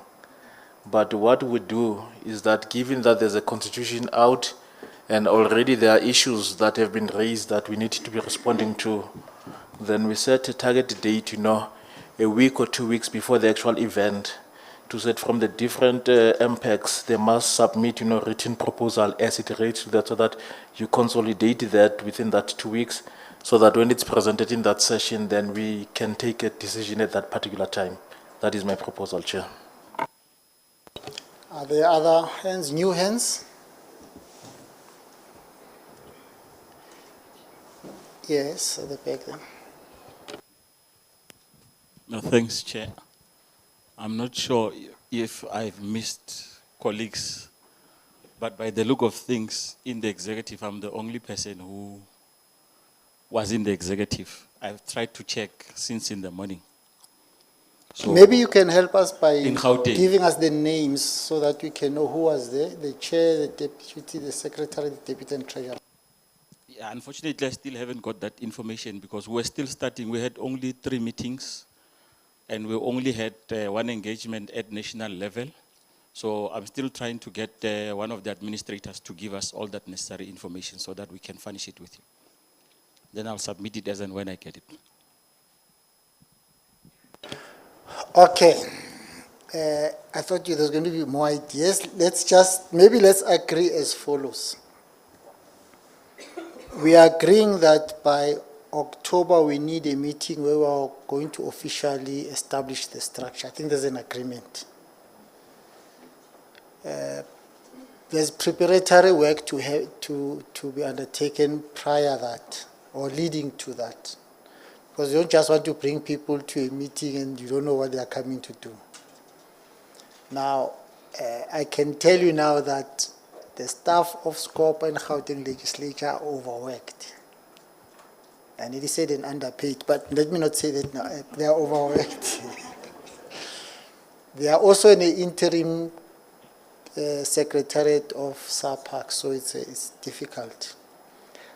I think if I can persuade you that we agree that on the proposal made that the 3 metros and the 2 districts, maybe let them give us that 1 person. Maybe we should agree by next week so that you can go and consult properly. And then we can work with the team to assist towards that process. That's how we did it also with us. After 2019 elections, we had a problem. Only 1 office bearer returned, which was the General Secretary. No, none of them returned. None of them. So we got all the chairpersons to come together, then they established a structure, interim structure, which took us to conference. So we could agree that Ekurhuleni is here, Tshwane is here, Western District Municipality is here, Siddiving District Municipality is here. You can, within the next week, give us a name. It doesn't have, you'll see how you come up with a name. Then we'll speak to Joburg, then we get those names. Then our team, we will, at least, they are looking at me, okay. But we'll see how we assist with that process. I think the big issue is we need then to be sure by the time we get there, what are the things we need to discuss, so that you don't call a meeting of people that could be electing, when they leave there, there's nothing. Is that acceptable? Agreed? Okay, thank you very much. The meeting is adjourned.